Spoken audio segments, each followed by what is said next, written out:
Hello everyone, welcome to my YouTube channel study with Faisal. जो भी बच्चे क्लास 12th में हैं और यूपी बोर्ड 2024-25 की परीक्षा देने वाले हैं वो इस वीडियो को ज़रूर देखें। इस वीडियो में हम जो है प्रैक्टिस सेट नंबर 2 आपके लिए लेकर आए हैं, जिसमें हम टॉप 30 मोस्ट रिपीटेड आपके जो PYQs होते हैं इनको सोल्व करेंगे। यानी जो सबसे ज़्यादा बार आपसे बोर्ड में जो सवाल बार बार पूछे जाते हैं उन्हीं का मैं एक प्रैक्टिस सेट आपके लिए लेकर आता हूं। ठीक है, तो जो बच्चे अभी तक सब्सक्राइब नहीं किए चैनल को सब्सक्राइब जरूर कर लें और वीडियो को लास्ट तक देखें, अपने साथियों को भी शेयर करें ताकि वो भी अपनी तैयारी अच्छे से कर सकें। तो चलिए बिना किसी देरी के वीडियो को स्टार्ट करते हैं अपने पहले क्वेश्चन के साथ। और कॉपी पेन लेकर बैठ जाइए और लास्ट में बताइएगा कि आपने 30 में से कितने क्वेश्चन को अटैम्प्ट किया और कितने क्वेश्चन आपके गलत थे, कितने सही थे। ठीक है, तो चलिए वीडियो को स्टार्ट करते हैं। देखिए स्टूडेंट्स, आज की क्लास का हमारा फर्स्ट क्वेश्चन है आपके फर्स्ट चैप्टर से। यदि दो परिमित समुच्चयों ए तथा बी में अवयव क्रमशः m तथा n हो तो a से b में कुल संबंधों की संख्या होगी। ये ऑप्शन आपके सामने 2 की पावर m प्लस n, 2 की पावर mn या m इंटू n या m प्लस n। ये आपका 2024 में यानी पिछले साल ही आपसे पूछा गया है। ठीक है, तो ये इंपॉर्टेंट क्वेश्चन है। ऐसे टाइप के क्वेश्चन आपसे पूछे जाते हैं, या तो आपसे पूछ लेगा कि कुल संबंधों की संख्या या आपसे पूछ लेगा कुल फलनों की संख्या। तो दोनों को समझ लीजिए ध्यान से। मान लीजिए आपका एक सेट ए है और उसमें जो है m एलिमेंट्स हैं। कितने m एलिमेंट्स हैं? m अवयव हैं यानी। और एक b सेट है जिसमें n एलिमेंट है। इसी एक a सेट है, ये b सेट है। ठीक है, इसमें नंबर ऑफ अवयव कितने हैं यानी एलिमेंट्स m और नंबर ऑफ एलिमेंट्स इसमें n है।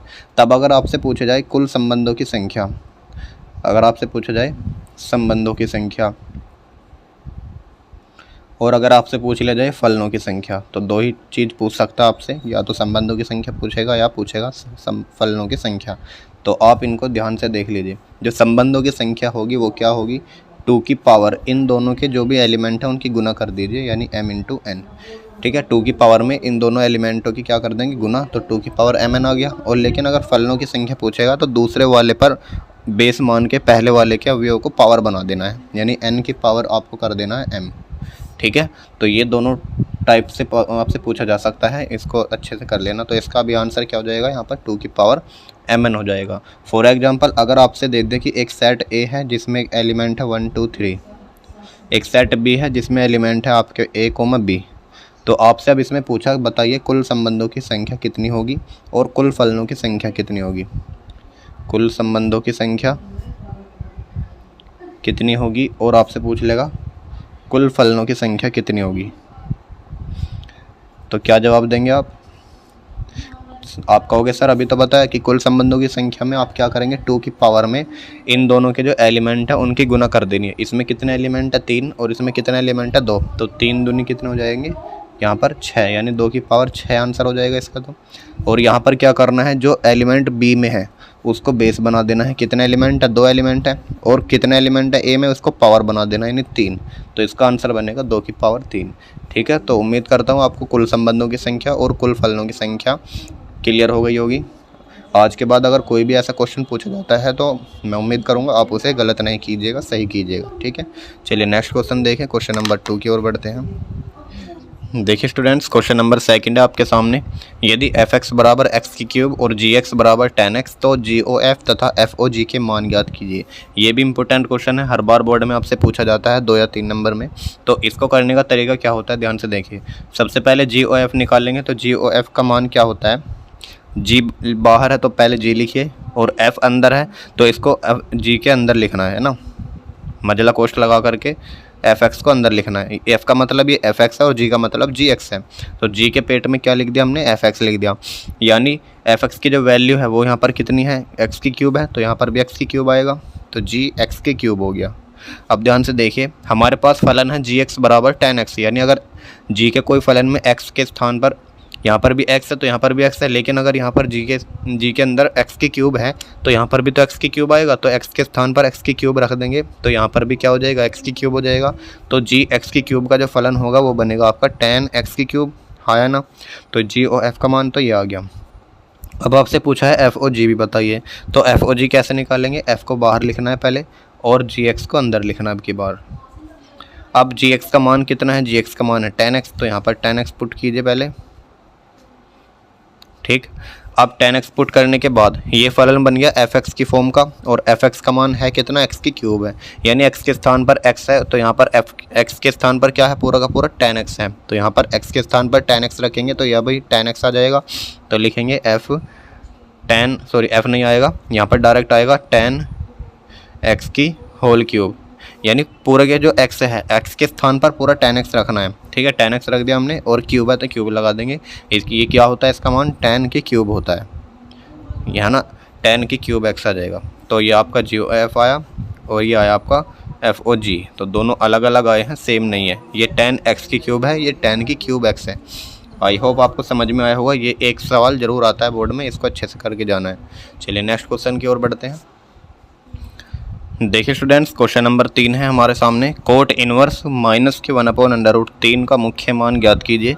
2022 और 24 में पूछा गया है, और ये एक सवाल जरूर पूछा जाता है प्रतिलोम त्रिकोणमितीय से, ठीक है। तो इस टाइप के सवाल कैसे करते हैं, जब भी आपके सामने किसी भी फलन त्रिकोणमितीय फलन हो और वो इन्वर्स में हो, उसके अंदर माइनस का आ जाए कोई भी मान, जैसे मान लीजिए साइन के अंदर आ जाएगा, साइन इनवर्स के अंदर -x आ जाए तो क्या करेंगे, अगर कोस इनवर्स के अंदर माइनस आ जाए तो क्या करेंगे, या tan इनवर्स x के अंदर माइनस आ जाए तो क्या लिखना है, ठीक है। और अगर आपके सामने कोट इनवर्स आ जाए तब क्या लिखना है, या सेक इनवर्स आ जाए तब क्या लिखना है, और कोसेक इनवर्स आ जाए तब क्या लिखना है। तो इनके जो फॉर्मूले होते हैं ध्यान से देखिएगा, जो साइन में माइनस का साइन है वो बाहर आ जाता है डायरेक्टली, तो इसको हम लिख सकते हैं माइनस के साइन इनवर्स x, लेकिन कोस में और कोट में और एक सेक में, इनमें अलग होता है। बाकी जो साइन tan और कोसेक है वो सेम ही रहेगा, यानी tan में भी बाहर आ जाएगा डायरेक्ट, तो माइनस के tan इनवर्स x लिख सकते हैं इसको, और कोसेक को क्या लिख सकते हैं, माइनस के कोसेक इनवर्स x लिख सकते हैं। अब ध्यान से देखना है, जो कोस इनवर्स x होता है, कोट इनवर्स x होता है, और सेक इनवर्स x होता है, इनमें क्या करेंगे, बाहर तो आएगा माइनस साइन, लेकिन साथ में पाई भी आएगा, ठीक है। तो पाई, फिर आएगा माइनस के साइन, और फिर कोस इनवर्स x आएगा, ठीक है। सेम इसी प्रकार कोट में आएगा पाई माइनस के कोट इनवर्स x आएगा, और इधर क्या आएगा, पाई माइनस के सेक इनवर्स x आएगा। तो ये आपको 6 के 6 फॉर्मूले इनवर्स के याद होने चाहिए। अब ध्यान से देखिए, ये कोट है और अंदर माइनस साइन है, तो पहले माइनस बाहर आएगा, लेकिन पाई भी साथ में आएगा, तो पाई माइनस के cot inverse 1/√3 as it is लिख देंगे। अब उसके बाद जो 1/√3 है वो कोट की टेबल में देखिए क्या किसका मान होता है, तो कोट में किसका मान होता है, आप कहोगे सर कोट 60 का मान होता है, तो 60 को लिखता हूँ मैं पाई/3, तो यहाँ पर देखिए कोट इनवर्स, इसको मैं लिखूँगा कोट 60 को लिखता हूँ पाई/3, ठीक है। अब कोट इनवर्स से कोट का कैंसिल हो जाता है, तो पाई बचा और माइनस बचा, और ये पाई/3 बचा। तो कितना आंसर हो चुका है यहाँ पर, 3 एकम 3, और 3 में से 1 गया तो 2 पाई/3, तो ये आपका आंसर हो जाएगा, ठीक है। उम्मीद करता हूँ समझ में आ गया होगा। नेक्स्ट क्वेश्चन की ओर बढ़ते हैं, यहाँ तक नोट करें पहले। देखिए स्टूडेंट्स, क्वेश्चन नंबर 4 है आपके सामने। सिद्ध कीजिए कि tan inverse 1/2 plus tan inverse 1/3 बराबर होगा पाई/4, और ये इम्पोर्टेंट क्वेश्चनों में एक आता है, ठीक है। 2018, 19, 22 में पूछा भी गया है। तो इस सवाल का आंसर क्या हो जाएगा, सॉल्यूशन ध्यान से देखिए, LHS को सोल्व करेंगे और RHS आना चाहिए। सबसे पहले लिखेंगे LHS बराबर tan inverse 1/2 plus tan inverse 1/3। तो आपको tan इनवर्स x और tan इनवर्स y का फॉर्मूला याद है प्लस में, तो चूंकि हम जानते हैं tan inverse x plus tan inverse y जो बराबर होता है, लिखेंगे tan inverse x plus y और अपॉन 1 - xy, ये एक फॉर्मूला होता है, आप जानते होंगे। तो यहाँ पर लिखेंगे ये x हो जाएगा, ये y हो जाएगा, तो लिखेंगे tan inverse x plus y यानी 1/2 प्लस 1/3 बटे 1 - xy, दोनों की गुना करेंगे 1/2 इंटू 1/3। अब इसको आगे सोल्व करेंगे, यहाँ तक नोट करें पहले। ओके, यहाँ पर आ जाएगा tan इनवर्स 1/2 और 1/3 को जब जोड़ेंगे, एक बार मैं यहाँ पर लिख देता हूँ, फिर आपको दिक्कत नहीं होगी। 1/3। अब देखिए ध्यान से, इनका जो एलसीएम होगा कितना आ जाएगा, 3 एकम 3 और 2 एकम 2, तो 3 और 2 हो जाएंगे ऊपर 5, tan इनवर्स 5, और नीचे आ जाएगा 3 दूनी 6 बटे 1 - 3 दूनी 6 एकम 6, और पहले इसको लिख लीजिए 1/6 हो गया। अब ध्यान से देखिए, tan इनवर्स ऊपर है 5/6 और नीचे आ जाएगा 6 एकम 6, 6 में से 1 गया 5/6, तो 5/6 से 5/6 खत्म हो गया, तो tan इनवर्स 1 आ गया। और tan इनवर्स 1 किसका मान होता है, tan इनवर्स 1 में होता है 45 का, तो tan 45 को लिखते हैं π/4। tan इनवर्स से tan इनवर्स कैंसिल हो जाएगा, π/4 बचेगा और ये आपका RHS हो जाएगा। यही आपको सिद्ध करना था। ठीक है, नेक्स्ट क्वेश्चन की ओर बढ़ते हैं, यहाँ तक नोट करें पहले। देखिए स्टूडेंट्स, नेक्स्ट क्वेश्चन है क्वेश्चन नंबर 5। यदि 2x - y x + 2y 3 बराबर है 1 3 2 3 के, तो x और y के मान ज्ञात कीजिए। तो ये एक सेट यानी कि आपका अवयव से सवाल है। ठीक है, तो अवयव में आपने एक प्रॉपर्टी पढ़ी होगी कि यदि दो अवयव बराबर हैं तो उनके हर एक एलिमेंट आपस में बराबर होते हैं। यानी अगर जैसे ये एक अवयव है और एक अवयव दोनों बराबर है तो 2 बराबर 2 है। ठीक है, 3 बराबर 3 है, तो यानी x प्लस के 2y के स्थान पर भी क्या आना चाहिए, 3 आना चाहिए, और 2x - y की जगह क्या आना चाहिए था, 1 आना चाहिए था। तो हम लिख सकते हैं 2x - y बराबर 1 तथा x प्लस के 2y बराबर कितना है, 3। अभी आपके सामने दो समीकरणें हो गई, रैखिक समीकरण युग्म, तो इनको आप सोल्व कर सकते हैं। तो सोल्व करने के लिए यहाँ पर x को बराबर बनाइए, यहाँ पर 2 है ना, तो समीकरण 1 मान लीजिए, इसको समीकरण 2 मान लेंगे। तो समीकरण 2 में 2 से गुना करके इस वाली समीकरण में से घटा देंगे। तो पहले ऊपर वाले लिखेंगे 2x - y बराबर 1, और इसमें 2 से गुना कीजिए, 2 एकम 2 हो जाएगा, प्लस 2 दूनी 4y हो गया और 2 तिया 6। इनको घटा दीजिए आपस में। तो जब घटाएंगे 2x से 2x कैंसिल हो जाएगा, -1 -4 -5y हो जाएगा, और 1 में से 6 जाएंगे -5 हो जाएगा, यानी y का मान कितना आ गया, 1 आ गया। ठीक है, अगर y का मान 1 है तो समीकरण 1 या 2 में किसी में भी पुट करके x का मान निकाल सकते हैं। तो पुट इन इक्वेशन फर्स्ट, यानी पहले समीकरण में y का मान रखने पर, तो 2x - 1 बराबर 1, 1 को इधर ले जाएंगे तो 2x बराबर 2 और x बराबर भी कितना आ गया, 1 आ गया। तो आपसे यही पूछा था x और y के मान ज्ञात कीजिए, तो बहुत ही आसानी से हमने किया। देखिए आप भी ऐसे कर सकते हैं। नेक्स्ट देखिए क्वेश्चन नंबर 6 की ओर बढ़ेंगे, यहाँ तक नोट करें पहले। नेक्स्ट क्वेश्चन देखिए स्टूडेंट्स, क्वेश्चन नंबर 6। यदि a बराबर cos alpha minus sine alpha cos alpha तथा a प्लस a डैश बराबर i, तब अल्फा का मान ज्ञात कीजिए। सबसे पहले यहाँ पर जो a डैश है इसको समझिए। a डैश का मतलब होता है किसी भी अवयव का ट्रांसपोज यानी कि परिवर्त, और i का मतलब होता है आपका आइडेंटिटी मैट्रिक्स यानी इकाई अवयव। तो इकाई अवयव वो होता है जो आपको दिया गया मैट्रिक्स है उसी के यानी उसी का ऑर्डर का इकाई अवयव माना होगा। अगर ये 2/2 का है तो इकाई अवयव भी 2/2 का मानेंगे। अगर ये आपका 3/3 का है तो इसे भी 3/3 का मानेंगे। ठीक है, तो सबसे पहले सॉल्यूशन लिखेंगे। आपको जो है ए दिया है यानी एक सेट मैट्रिक्स दिया है, और इन दो मैट्रिक्स का योग जो है आई के बराबर है, तब आपको अल्फ़ा का मान निकालना है, यानी इस एंगल का मान कितना होगा। तो सबसे पहले ए प्लस ए डैश करिए, तो ए प्लस ए डैश बराबर आई, ये आपको दिया है ए प्लस ए डैश बराबर आई। ए का मान रखे यहाँ पर, तो सबसे पहले ए प्लस ए डैश बराबर हमने आई लिखा, ये जो हमें दिया है। ए की वैल्यू लिखेंगे cos alpha minus sine alpha और कोस अल्फ़ा। उसके बाद ए डैश क्या होता है, यानी जो रो है उसको कॉलम में चेंज करना है और जो कॉलम है उसको रो में चेंज करना है। तो वर्गावयव में आसान होता है इनको चेंज करना।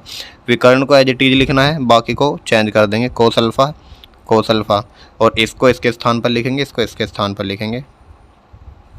ठीक है, यह आ गया इसका ए डैश बराबर में आई का क्या होता है 1 0 0 1, ये इकाई अवयव आप जानते होंगे। अब ध्यान से देखना है, इनका योग करेंगे तो कोस अल्फ़ा और कोस अल्फ़ा मिलकर कितना हो जाएंगे 2 cos alpha, minus sine alpha plus के साइन अल्फ़ा जुड़ करके 0 हो जाएंगे, साइन अल्फ़ा और माइनस के साइन अल्फ़ा जुड़ करके 0 हो जाएंगे, और कोस अल्फ़ा जुड़ करके 2 कोस अल्फ़ा हो जाएंगे। ठीक है, ये बराबर में आ गया आपका 1 0 0 1। तो अब देखिए दोनों अगर अवयव दोनों बराबर हैं तो हम कह सकते हैं 2 कोस अल्फ़ा 1 के बराबर होगा। तो लिखेंगे 2 कोस अल्फ़ा बराबर 1, इस 2 को 1 के बटे मिल जाएंगे, तो कोस अल्फ़ा का मान कितना आ जाएगा 1/2। अब कोस में 1/2 किसका मान होता है, आप कहोगे सर कोस 60 का मान होता है। तो कोस 60 को क्या लिखेंगे, इधर देखिए कोस अल्फ़ा बराबर कोस 60 को लिख सकते हैं π/3, और कोस से कोस कैंसिल हो जाएगा तो अल्फ़ा का मान आ जाएगा π/3। तो यही आपका आंसर हो जाएगा। ठीक है, उम्मीद करता हूँ समझ में आया होगा। नेक्स्ट देखिए क्वेश्चन नंबर 7 की ओर बढ़ेंगे, इसे नोट करें पहले। देखिए स्टूडेंट्स, क्वेश्चन नंबर 7 है आपके सामने। यदि एक बिंदु ए है, बिंदु बी और बिंदु सी, ये तीनों बिंदु संरेख हैं, तो एम का मान ज्ञात कीजिए। तो ऑप्शन दिए हैं 2, 1, 0, 3 और 2020 में आपसे पूछा भी गया है। तो संरेख वाले क्वेश्चन कैसे करते हैं आप सभी जानते हैं कि जब भी तीन बिंदु संरेख होंगे तो हम उनसे निर्मित त्रिभुज का जो क्षेत्रफल होगा 0 के इक्वल मान के चलेंगे। तो लिखेंगे यदि दिए हुए बिंदु संरेख हैं, दिए हुए बिंदु संरेख हैं तो त्रिभुज का क्षेत्रफल बराबर 0 आना चाहिए। और त्रिभुज का क्षेत्रफल आप कैसे निकालोगे? सारणी की सहायता से निकाल सकते हो। हम जानते हैं त्रिभुज का क्षेत्रफल 1/2 m1 x1 y1 यानी कि m-1, फिर x2 y2 यानी कि 2 1 और x3 y3 यानी कि 4 5, और इस वाली रो में 1 1 चिपका देंगे बराबर 0। ये 1/2 गुना में भाग में ही इधर जाके गुना में 0 हो जाएगा और बचेगा आपका m-1 1 2 1 1 4 5 1 और बराबर 0। अब इसका किसी भी रो के या किसी भी कॉलम के सापेक्ष आप प्रसार कर सकते हैं। तो लिखेंगे r1 के सापेक्ष प्रसार करने पर, सापेक्ष प्रसार करने पर, ठीक है। तो r1 के सापेक्ष प्रसार करेंगे तो पहले m लिखेंगे, m की साइड वाली भुजाएं ढक लेंगे, 1 एकम 1 और 5 एकम 5, 1 एकम 1 माइनस 5 एकम 5, माइनस माइनस प्लस हो जाएगा 1, और फिर लिखेंगे इसको 2 एकम 2 4 एकम 4 प्लस में इसको सोल्व करेंगे 5 1 लिखेंगे 5 दूनी 10 माइनस 4 एकम 4 बराबर 0। 5 में से 1 गया माइनस के 4 m, यहाँ पे माइनस के 2 बचेगा और प्लस में 6 बचेगा बराबर में 0। माइनस के प्लस के 4 बचेंगे यहाँ पर बराबर 0। इस माइनस 4m को इधर ले आएंगे तो 4 से गया 4, m का मान आ गया 1। तो ऑप्शन कौन सा हो जाएगा इसमें? करेक्ट ऑप्शन नंबर बी हो जाएगा। तो उम्मीद करता हूँ समझ में आया होगा और आपने भी मुझसे पहले जवाब दे दिया होगा। नेक्स्ट देखते हैं क्वेश्चन नंबर 8, इसे नोट करें पहले। देखिए स्टूडेंट्स, क्वेश्चन नंबर 8 आपके सामने। सिद्ध कीजिए 1 omega omega square omega omega square 1 और ओमेगा स्क्वायर 1 ओमेगा बराबर 0 है। 0 सिद्ध करना है जहां ओमेगा इकाई का घनमूल है। तो इकाई का घनमूल का मतलब क्या होता है कि 1 का जो घनमूल होगा वो क्या होगा? ओमेगा होगा। तो 1 का घनमूल का मतलब हो जाएगा ओमेगा की क्यूब। तो ओमेगा 1 की क्यूब हो जाएगा, यानी 1 ओमेगा की क्यूब बराबर हो जाएगा 1, ठीक है। तो इकाई मतलब 1 ही तो होता है। तो 1 का जो घनमूल है वो कितना है? ओमेगा है। अब एक और प्रॉपर्टी होती है इसमें ओमेगा में कि ओमेगा स्क्वायर प्लस ओमेगा और प्लस 1 बराबर 0। ये दो प्रॉपर्टी आपको याद होनी चाहिए। ओमेगा की क्यूब का मान कितना होता है? 1, और omega square plus omega plus 1 बराबर कितना होता है? 0। अब इस सारणी का प्रसार कर देंगे किसी भी रो किसी भी कॉलम के सापेक्ष। तो लिखेंगे 1 यानी r1 के सापेक्ष प्रसार करने पर, r1 के सापेक्ष प्रसार करने पर। तो जब r1 के सापेक्ष प्रसार करेंगे तो सबसे पहले 1 लिखेंगे और इसकी गुना करेंगे ओमेगा ओमेगा स्क्वायर, ओमेगा की क्यूब हो गया और माइनस के 1 हो गया। माइनस के ओमेगा लिखेंगे, फिर इसको ढकेंगे ओमेगा स्क्वायर और माइनस के ओमेगा स्क्वायर हो गया, प्लस में ओमेगा स्क्वायर लिखेंगे और इसको ढकेंगे, इसको ढकेंगे 1 इंटू ओमेगा ओमेगा और omega square into omega square minus omega की घात 4। अब देखो ओमेगा की क्यूब बराबर कितना होता है? 1 होता है, यहाँ लिख देंगे। तो ओमेगा क्यूब बराबर 1 माइनस 1, ओमेगा स्क्वायर से ओमेगा स्क्वायर कैंसिल, तो ये तो 0 हो गया, इसको छोड़ देंगे। प्लस में इसको लिखेंगे, यहाँ से ओमेगा कॉमन ले लेंगे तो ओमेगा की क्यूब आ जाएगा बाहर और अंदर बचेगा 1 माइनस ओमेगा की क्यूब।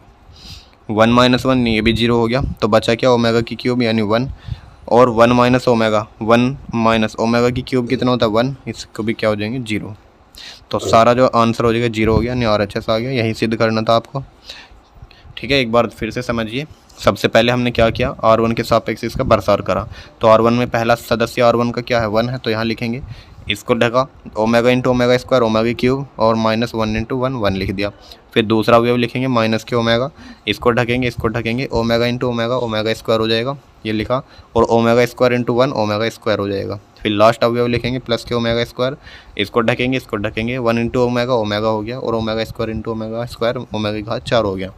अब हम जानते हैं ओमेगा क्यू बराबर 1, तो यहाँ पर 1 लिख दिया, और ओमेगा स्क्वायर से ओमेगा स्क्वायर कैंसिल होकर 0 चला गया, इसको छोड़ देंगे। अब ओमेगा स्क्वायर है, ये यहाँ पर ओमेगा कॉमन आ रहा है दोनों में से, तो ओमेगा जब बाहर आएगा तो एक और ओमेगा इसमें ऐड हो जाएगा, यानी क्यूब हो गया, और यहाँ बचा 1 और यहाँ से बचेंगे 3 पावर। ठीक है, अब 1 से 1 कैंसिल हो गया यानी 0, ये से भी छोड़ो। अब ओमेगा क्यूब बराबर होता है 1, यहाँ लिख दिया 1, और ओमेगा क्यूब बराबर 1, यहाँ भी 1 लिख दिया। 1 से 1 गया 0 और यह सारा आ गया 0। तो इस तरीके से हमने जो है इस क्वेश्चन को सोल्व किया। उम्मीद करता हूँ समझ में आया होगा, नोट कीजिए यहाँ तक। नेक्स्ट क्वेश्चन करेंगे, क्वेश्चन नंबर 9। नेक्स्ट क्वेश्चन देखिए स्टूडेंट्स, क्वेश्चन नंबर 9 क्या कह रहा है। ये आपका अवकलन वाले चैप्टर से है, मोस्ट इंपोर्टेंट चैप्टर है ये, 4-5 चैप्टर, अवकलन, अवकलन के अनुप्रयोग, समाकलन, समाकलन के अनुप्रयोग और अवकल समीकरण। ये 5 चैप्टर मिला करके आपके 50 से 60 नंबर के आते हैं। अगर आपने इन्हीं 5 चैप्टर को फोकस कर लिया तो मैथ में पास आराम से हो जाओगे, बहुत अच्छे नंबरों से फर्स्ट डिवीजन बन जाएगी। ठीक है, तो इनको क्वेश्चनों को अच्छे से करना है, अवकलन वाले चैप्टर को। तो देखिए यहाँ पर क्या लिखा है, यदि y बराबर log x की पावर x है तो dy/dx ज्ञात कीजिए। ये मैंने 4-5 चैप्टर के मोस्ट इंपोर्टेंट आपको कराए हुए हैं, प्लेलिस्ट डली हुई है, वहाँ पर आप जाके देख सकते हैं। ठीक है, तो वहाँ से अपनी तैयारी बेहतर बना सकते हैं आप। चलिए जो क्वेश्चन है उसको सोल्व करेंगे।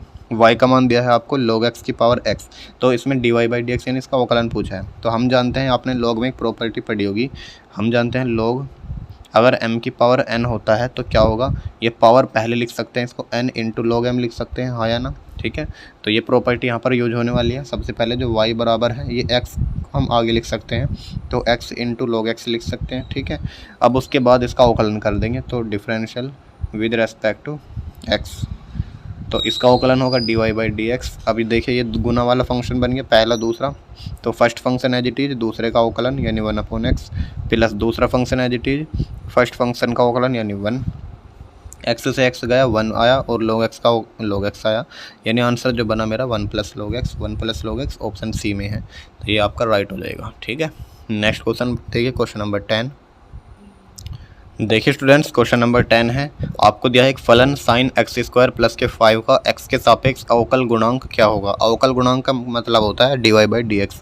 अब देखिए ऑप्शन है 2x cos x² प्लस 5, या 2x sin x² प्लस 5, या cos x² प्लस के 5, या नन ऑफ दीज, इनमें से कोई नहीं। तो क्या होगा इसका, ध्यान से देखिए। अगर मैं इसको y के इक्वल मान के चलूँ, y बराबर sin x² प्लस के 5, तो differential with respect to x करेंगे यानी dy/dx। तो साइन का अवकलन कितना होता है, आप कहोगे सर कोस होता है, और अंदर वाला एज इट इज रहेगा पहले तो। अब अंदर वाले का अवकलन करो, x² का अवकलन होगा 2x और 5 का अवकलन होगा 0, तो 2x + 0 होता है 2x, और 2x को हम आगे लिख देंगे, तो आ जाएगा आपका 2x cos x² प्लस के 5। तो आंसर कौन सा हो जाएगा इसमें, ऑप्शन नंबर ए हो जाएगा। तो 2024 में आपसे पूछा गया है, ऐसे बहुत इजी क्वेश्चन भी पूछे जाते हैं आपसे, और हार्ड क्वेश्चन भी आते हैं, उन्हें भी हम कवर करेंगे। ठीक है, नेक्स्ट क्वेश्चन देखिए, क्वेश्चन नंबर 11। देखिए स्टूडेंट्स, क्वेश्चन नंबर 11 है आपके सामने। यदि f इस प्रकार परिभाषित है, fx बराबर 2x + 3 यदि x <= 2 और 2x - 3 यदि x > 2, क्या f यानी फलन x बराबर 2 पर सतत है। और ये 2019-22 और ये हर साल पूछा जाता है आपसे, ऐसा कोई पेपर नहीं होगा जिसमें ऐसे टाइप के क्वेश्चन ना पूछे जाते हो, और ज़्यादातर बच्चे इन सवालों को छोड़ कर आते हैं। मैं कहता हूँ सबसे आसान सवाल यही होते हैं, और 5 नंबर का पूछा जाता है। कितने नंबर का, 5 नंबर का आपसे पूछा जाता है। ठीक है, लघु क्वेश्चन आएगा डायरेक्ट। तो कैसे करेंगे, सबसे आसान तरीके से देखिए।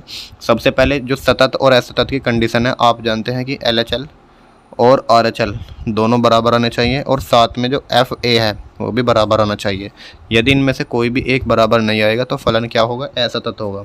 तो अब हमें चेक करना है सतत है या असतत। उसने पूछा है क्या, यानी आपसे चेक करवा रहा है, उसे नहीं पता कि सतत है या असतत। अगर कहता है कि सिद्ध कीजिए सतत है, तो हम डायरेक्ट उसको सतत सिद्ध करते हैं। तो देखिए सबसे पहले सॉल्यूशन लिखेंगे।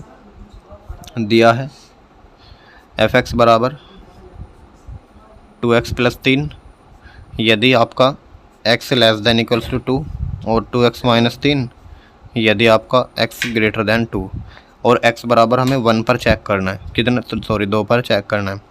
तो जो 2 है ये एक का काम करेगा। ठीक है, अब LHL निकालेंगे। सबसे पहले LHL का मतलब होता है बाएं पक्ष की सीमा है ना। LHL का मान होता कितना है, लिमिट h टेंड्स टू 0। ये फॉर्मूला याद कर लीजिए, FA - h। ठीक है, ये कितना होगा LHL का मान।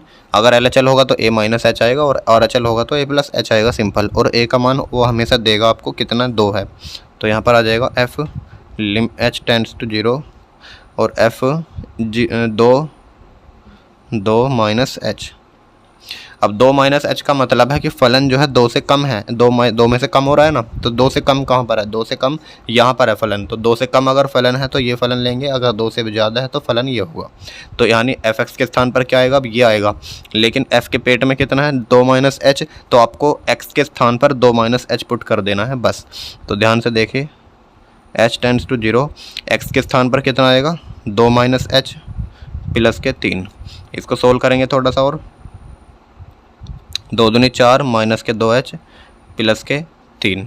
इसको और सोल्व करिए थोड़ा सा, लिमिट h टेंड्स टू 0, 4 और 3 हो जाएगा 7 और माइनस के 2h। यहाँ पर अब h की वैल्यू 0 रख देंगे तो ये 0 हो जाएगा, पूरा पार्ट बचेगा कितना 7, यानी जो आपका LHL आया वो कितना आया 7 आया। अब इसी की तरह RHL निकालेंगे, तो RHL निकालिए, इसको मैं आगे पलट रहा हूँ, यहाँ तक नोट करें पहले।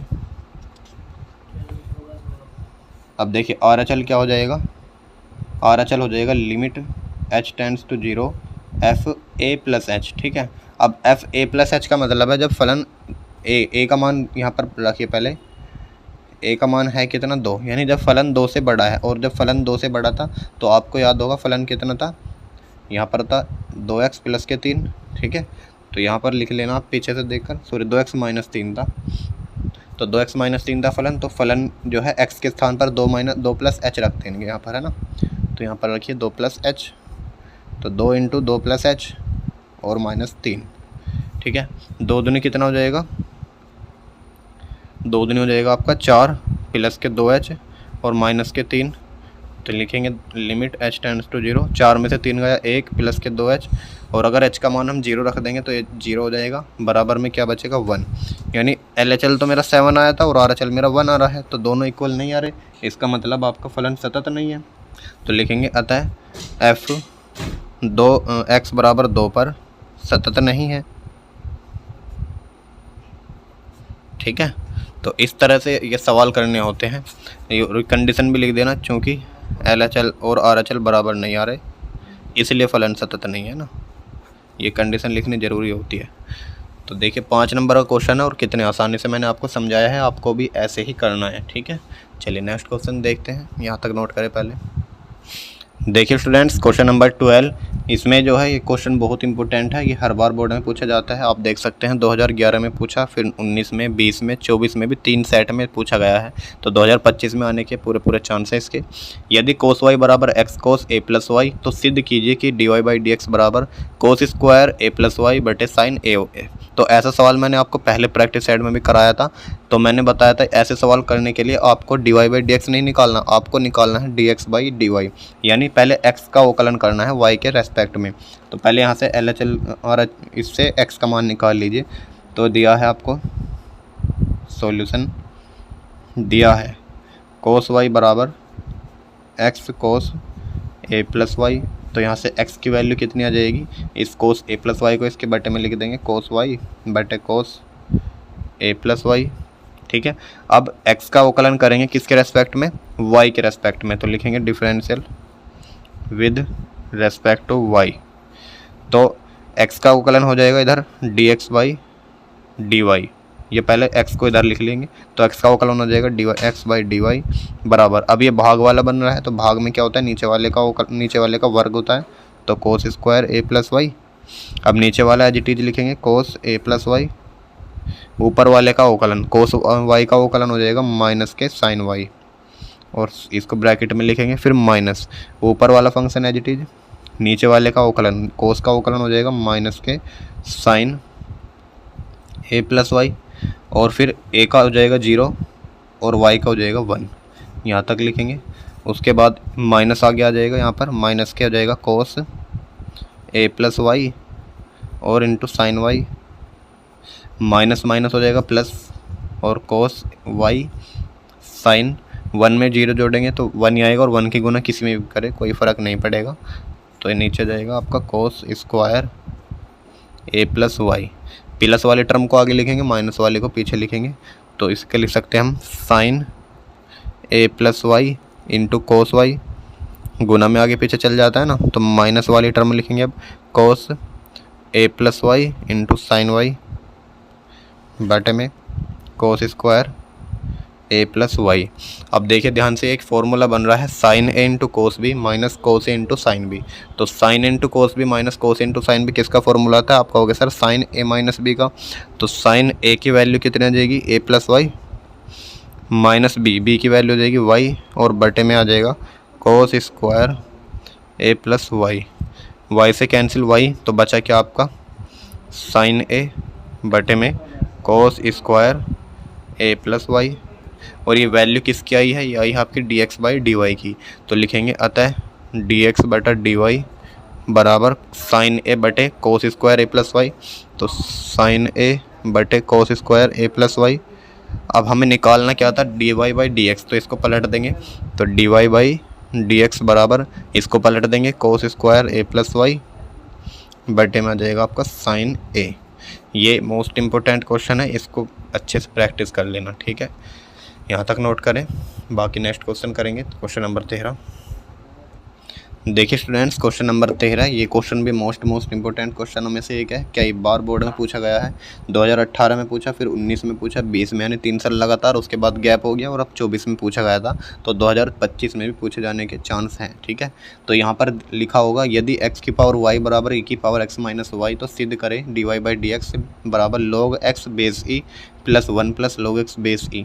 देखिए इसको बेस ई को चाहे लिखो चाहे मत लिखो, डायरेक्ट आप log x भी पढ़ सकते हैं इसको, और होल स्क्वायर है नीचे। तो इसको सिद्ध करना है, कैसे करेंगे ध्यान से देखिए। सबसे पहले जो दिया है उसको लिखेंगे सॉल्यूशन। दिया है x की पावर y बराबर e की पावर x माइनस वाई। जब भी आपको फलन की पावर फलन मिले और उसका अवकलन करने को मिले, तो हमेशा दोनों ओर का क्या लेंगे? लॉग लेंगे। ये आप नोट कर लेंगे पॉइंट को। कई बार हम सवाल में जो फलन की पावर फलन वाले सवाल हल करेंगे, तब हम हमेशा क्या लेंगे? दोनों पक्षों का लॉग लेंगे, ठीक है? तो लिखेंगे दोनों पक्षों का लॉग लेने पर, दोनों पक्षों का लॉग लेने पर, जब दोनों पक्षों का लॉग लेंगे तो इधर भी लग जाएगा log x की पावर y, और इधर भी लग जाएगा log e की पावर x माइनस वाई। अब आपको log की एक प्रॉपर्टी अभी पीछे सवाल में बताई थी मैंने कि अगर m की पावर n है log में, तो n पहले आ जाता है log में, तो n log m लिख सकते हैं इसको। तो ऐसे ही y को हम आगे लिख सकते हैं y log x, और ऐसे ही हम e की x माइनस वाई को आगे लिख सकते हैं, और log e। और याद रखना log e की मान कितना होता है? 1 होता है, ठीक है? log e का मान कितना होगा? 1 होगा, तो यहाँ पर 1 रखेंगे, तो x माइनस वाई बचेगा, यहाँ बचेगा y log x, ठीक है? अब आपको निकालना क्या है? D Y by D x, यानी हमें y का मान निकाल लो पहले। तो y को इधर ले आएंगे, तो आ जाएगा माइनस का y इधर आगे प्लस का हो जाएगा, और y log x बचा बराबर x। यहाँ से y कॉमन ले लेंगे, तो y अंदर बचा 1 प्लस के log x बराबर में x, ठीक है? और y का मान निकालना है, तो 1 प्लस log x को इसके बटे में लिख देंगे, तो x बटा 1 प्लस के log x। अब दोनों पक्षों का अवकलन कर देंगे, लिखेंगे differential with respect to x। तो x के सापेक्ष अवकलन करने पर यह आ जाएगा d Y by D x बराबर, ये भाग वाला फंक्शन बनना है, तो भाग में क्या होगा? नीचे वाले का वर्ग, नीचे वाले का वर्ग, यानी नीचे वाले का वर्ग, फिर नीचे वाला फंक्शन एज इट इज लिखेंगे एज इट इज इनटू ऊपर वाले का अवकलन, तो ऊपर x का अवकलन हो जाएगा 1, फिर माइनस ऊपर वाला फंक्शन एज इट इज नीचे वाले का अवकलन, तो नीचे वाले का अवकलन करेंगे 1 का 0, और log x का हो गया 1/x। यहाँ तक समझ में आया? अब 1 की मल्टीप्लाई करेंगे 1 प्लस के log x माइनस, अब 0 में 1/x जोड़ेंगे, 1/x ही आएगा, और बाहर x है तो x से x कैंसिल हो जाएगा, बचेगा आपका 1 बटे में 1 प्लस के log x का होल स्क्वायर। ये +1 है, ये -1 है, कैंसिल हो जाएगा, ऊपर बचेगा आपका log x, और नीचे बचा 1 प्लस के log x का होल स्क्वायर, और साइड में बचा d Y by D x. यही आपको प्रूफ करना था, ठीक है? इंपॉर्टेंट क्वेश्चन है, लघु क्वेश्चन में पूछा जाता है आपसे, 5 नंबर का आपसे पूछा जाता है, तो इसकी प्रैक्टिस कर लेना अच्छे से, ठीक है? नेक्स्ट क्वेश्चन देखते हैं, क्वेश्चन नंबर 14, इसको नोट करें पहले।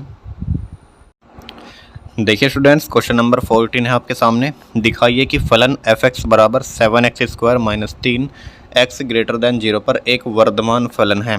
तो इस टाइप के भी क्वेश्चन आपसे पूछे जाते हैं, जिसमें आपसे पूछा जाता है ये बताइए वर्धमान है या ह्रासमान है।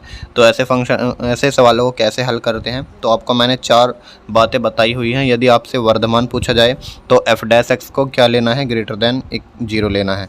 यदि निरंतर वर्धमान पूछा जाए तो f(x) को क्या लेना है? ग्रेटर दैन इक्वल टू 0 लेना है। यदि आपसे ह्रासमान पूछा जाए तो एफ डैश एक्स को आपको क्या लेके चलना है, लेस देन 0 लेके चलना है। और अगर निरंतर हास मान पूछा जाए तो एफ डैश एक्स को आपको क्या लेके चलना है, लेस देन इक्वल्स टू 0 लेके चलना है। तो अब इसने पूछा है कि सिद्ध कीजिए कि जो फलन है आपका 7x² माइनस के 3 ये x ग्रेटर देन 0 पर एक वर्धमान फलन आना चाहिए। तो ओनली वर्धमान पूछा है तो हम क्या लेंगे इसमें, F dash x greater than 0 लेके चलेंगे। तो सबसे पहले दिया है जो उसने फंक्शन हमें क्या दिया है उसे लिखेंगे, दिया है एफ एक्स बराबर 7x² माइनस के 3। अब इसका एफ डैश एक्स निकालेंगे। एफ डैश एक्स क्या होता है बच्चों, इसका अवकलन होता है। तो एफ डैश एक्स हम निकालेंगे तो इसका अवकलन करेंगे तो 7 दूनी 14 हो जाएगा और x माइनस के 3 का मतलब 0 हो जाएगा। तो एफ डैश एक्स की वैल्यू 0 आ गई। अब लिखेंगे एफ वर्धमान के लिए, वर्धमान के लिए, तो वर्धमान के लिए एफ डैश एक्स को क्या होना पड़ेगा, ग्रेटर देन 0 होना पड़ेगा। ठीक है, अब अगर F dash x greater than 0 है तो एफ डैश एक्स की वैल्यू 14x भी ग्रेटर देन 0 होगी, हाँ या ना। अब ये 14 0 के बटे में चला जाएगा, कितना आ जाएगा, x ग्रेटर देन 0 बचेगा। और आपसे यही तो सिद्ध करवा रहा था कि x ग्रेटर देन 0 पर एक वर्धमान फलन है, यही सिद्ध करना था हमें। ठीक है, लिख देंगे अतः एफ एक्स ग्रेटर देन 0 पर वर्धमान है। ठीक है, कैसा है, वर्धमान है। ये आपसे 2 या 3 नंबर में पूछा जाता है, इस जैसे सवाल की और प्रैक्टिस कर लेना। ठीक है, चलिए बढ़ते हैं नेक्स्ट क्वेश्चन की ओर। यहाँ तक नोट करें पहले। देखिए स्टूडेंट्स, नेक्स्ट क्वेश्चन आपके सामने क्वेश्चन नंबर 15 है। एक वक्र दिया है, वक्र y बराबर 2x² माइनस 3 cos x का x बराबर 0 पर परवंता ज्ञात कीजिए। तो ये परवंता वाले सवाल भी आपसे पूछे जाते हैं और अभिलंब की परवंता वाले सवाल भी पूछे जाते हैं। तो जब भी आपसे परवंता पूछी जाए किसी भी वक्र की तो आप 2 फॉर्मूले याद रखिए। वक्र की अगर परवंता पूछेगा तो क्या लिखेंगे, वक्र की परवंता का मतलब होता है dy/dx, यानी उसका अवकलन निकालना होता है। ठीक है, और अगर आपसे पूछा जाए अभिलंब, है ना, अभिलंब की परवंता, तो अभिलंब की जब परवंता होती है वो कितनी होती है, 1/-1/dy/dx, ये आपसे निकालना होता है। ठीक है, तो 2 चीज़ें आपको याद रखनी है। अभी फ़िलहाल आपसे क्या पूछा है, वक्र की परवंता पूछी है, तो लिखेंगे सॉल्यूशन। दिया है y बराबर 2x² माइनस के 3 cos x। अब इसका क्या करिए, परवंता निकालने के लिए पहले अवकलन कर दीजिए। तो अवकलन करेंगे तो dy/dx बराबर कितना आ जाएगा, 2 दूनी 4x और माइनस 3, और cos x का अवकलन होता है माइनस के sin x, तो माइनस माइनस प्लस के sin x हो जाएगा। तो ये आ गया आपकी परवंता। अतः वक्र की परवंता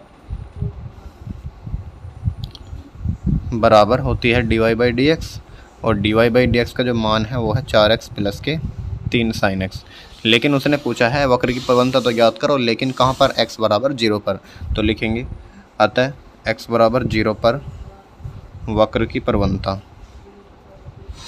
जब x बराबर 0 पर वक्र की परवंता होगी यानी dy/dx का जो मान वो पूछेगा x बराबर 0 पर निकालना है। अब dy/dx का मान 0 पर निकालने का मतलब है जहाँ पर भी dy/dx के मान में x है वहाँ पर आप 0 पुट कर देंगे। तो 0 यहाँ पर लिखेंगे 4 गुना 0 प्लस 3 sin 0, 4 × 0 0 होता है और sin 0 की वैल्यू भी 0 होती है। 0 की 3 में गुना करेंगे तो भी 0, और 0 + 0 ये भी 0। तो ये आपका आंसर हो जाएगा। ठीक है, वक्र की जो परवंता है वो 0 आई है। तो हो सकता है अगली बार आपसे अभिलंब की परवंता पूछ ली जाए, तो उसमें कुछ नहीं कीजिएगा, पहले dy/dx निकाल के -1 से भाग कर देना है। ठीक है, नेक्स्ट क्वेश्चन की ओर बढ़ते हैं, यहाँ तक नोट करें पहले। देखिए स्टूडेंट्स, क्वेश्चन नंबर 16 आपके समाकलन चैप्टर से है। x × e⁻x का मान क्या होगा, e⁻x + c ऑप्शन दिए हैं आपके सामने, 4 ऑप्शन है। ठीक है, तो ये 2022-23 में पूछा गया है। तो कैसे करते हैं इस सवाल को, ध्यान से देखिए, आप भी करिए अपनी कॉपी पर। x e⁻x का मतलब है 2 गुना वाले फंक्शन आगे, तो इसमें पहला और दूसरा किसको मानेंगे, आइलेट के अनुसार। तो आइलेट में ध्यान देखिए, आइलेट ये कैसा फंक्शन है, एलजेब्रिक, तो a है, और ये आपका एक्सपोनेंशियल फंक्शन है e है। तो देखिए आइलेट में a पहले आता है या e पहले आता है, तो आप कहोगे सर a पहले आता है, यानी ये वाला फंक्शन पहला हो जाएगा और ये वाला सेकंड हो जाएगा। तो अब पहले वाला फंक्शन एज इट इज दूसरे वाले का होगा समाकलन। ठीक है, e⁻x का समाकलन, फिर माइनस पहले वाले फंक्शन का अवकलन, तो dy/dx x, फिर दूसरे वाले का समाकलन e⁻x dx, और फिर टोटल का समाकलन dx, यही तो होता है सूत्र। तो x e की पावर x का समाकलन e की पावर x माइनस x का अवकलन करेंगे तो कितना आ जाएगा, आप कहोगे सर 1 आ जाएगा। e की पावर x का समाकलन करेंगे तो e की पावर x ही आ जाएगा और ये dx। अब x इंटू e की power x minus 1 into e की पावर x ये है, और e की पावर x का समाकलन फिर से e की पावर x आ जाएगा, और प्लस में c एक कांस्टेंट ऐड हो जाएगा। यहाँ से e की पावर x कॉमन ले सकता हूँ मैं, तो अंदर बचेगा x माइनस 1 प्लस के c। तो कौन सा ऑप्शन राइट हो जाएगा, x माइनस 1 e की power x, x minus 1 e की पावर x प्लस के c। ये नहीं होगा, ये नहीं होगा और ये नहीं होगा, तो ऑप्शन नंबर c करेक्ट हो जाएगा। ठीक है, तो आइलेट वाले सवाल जरूर आते हैं। इन सवालों पर आपकी पकड़ मजबूत होनी चाहिए, आपको पता होना चाहिए कौन सा फंक्शन फर्स्ट होता है, कौन सा सेकंड, कैसे मानते हैं। इस पर मैंने एक अलग से वीडियो बनाई हुई है जो समाकलन का निचोड़ बनाया हुआ है, पूरी एक वीडियो प्लेलिस्ट में पड़ी हुई है, उसको जरूर देखिएगा। मैंने समाकलन के चैप्टर के मोस्ट इंपॉर्टेंट सवाल जितने भी आए हुए हैं, 50 से 60 क्वेश्चन होंगे लगभग, उनकी एक अलग से वीडियो बनाई हुई है, उन्हें कर लेना। 100% आपको उन्हीं में से मिल जाएगा, समाकलन में से। ठीक है, बाकी यहाँ पर हम प्रैक्टिस करेंगे तो आप यहाँ पे देख सकते हैं। चलिए नेक्स्ट क्वेश्चन देखिए। देखिए स्टूडेंट्स, नेक्स्ट क्वेश्चन है आपके सामने, क्वेश्चन नंबर 17। sec x बटे sec x plus tan x का समाकलन ज्ञात करना है और ये 2010, 11, 18 और 19 में पूछा गया है। तो करने की कोशिश करिए आप इसके खुद से, और अगर नहीं होता है तो देखिए यहाँ पर सॉल्यूशन। देखिए इसका समाकलन ज्ञात करने के लिए आपको क्या करना होगा, sec x plus tan x के ऊपर जो कॉन्जुगेट होता है उसके ऊपर नीचे मल्टीप्लाई कर दीजिए।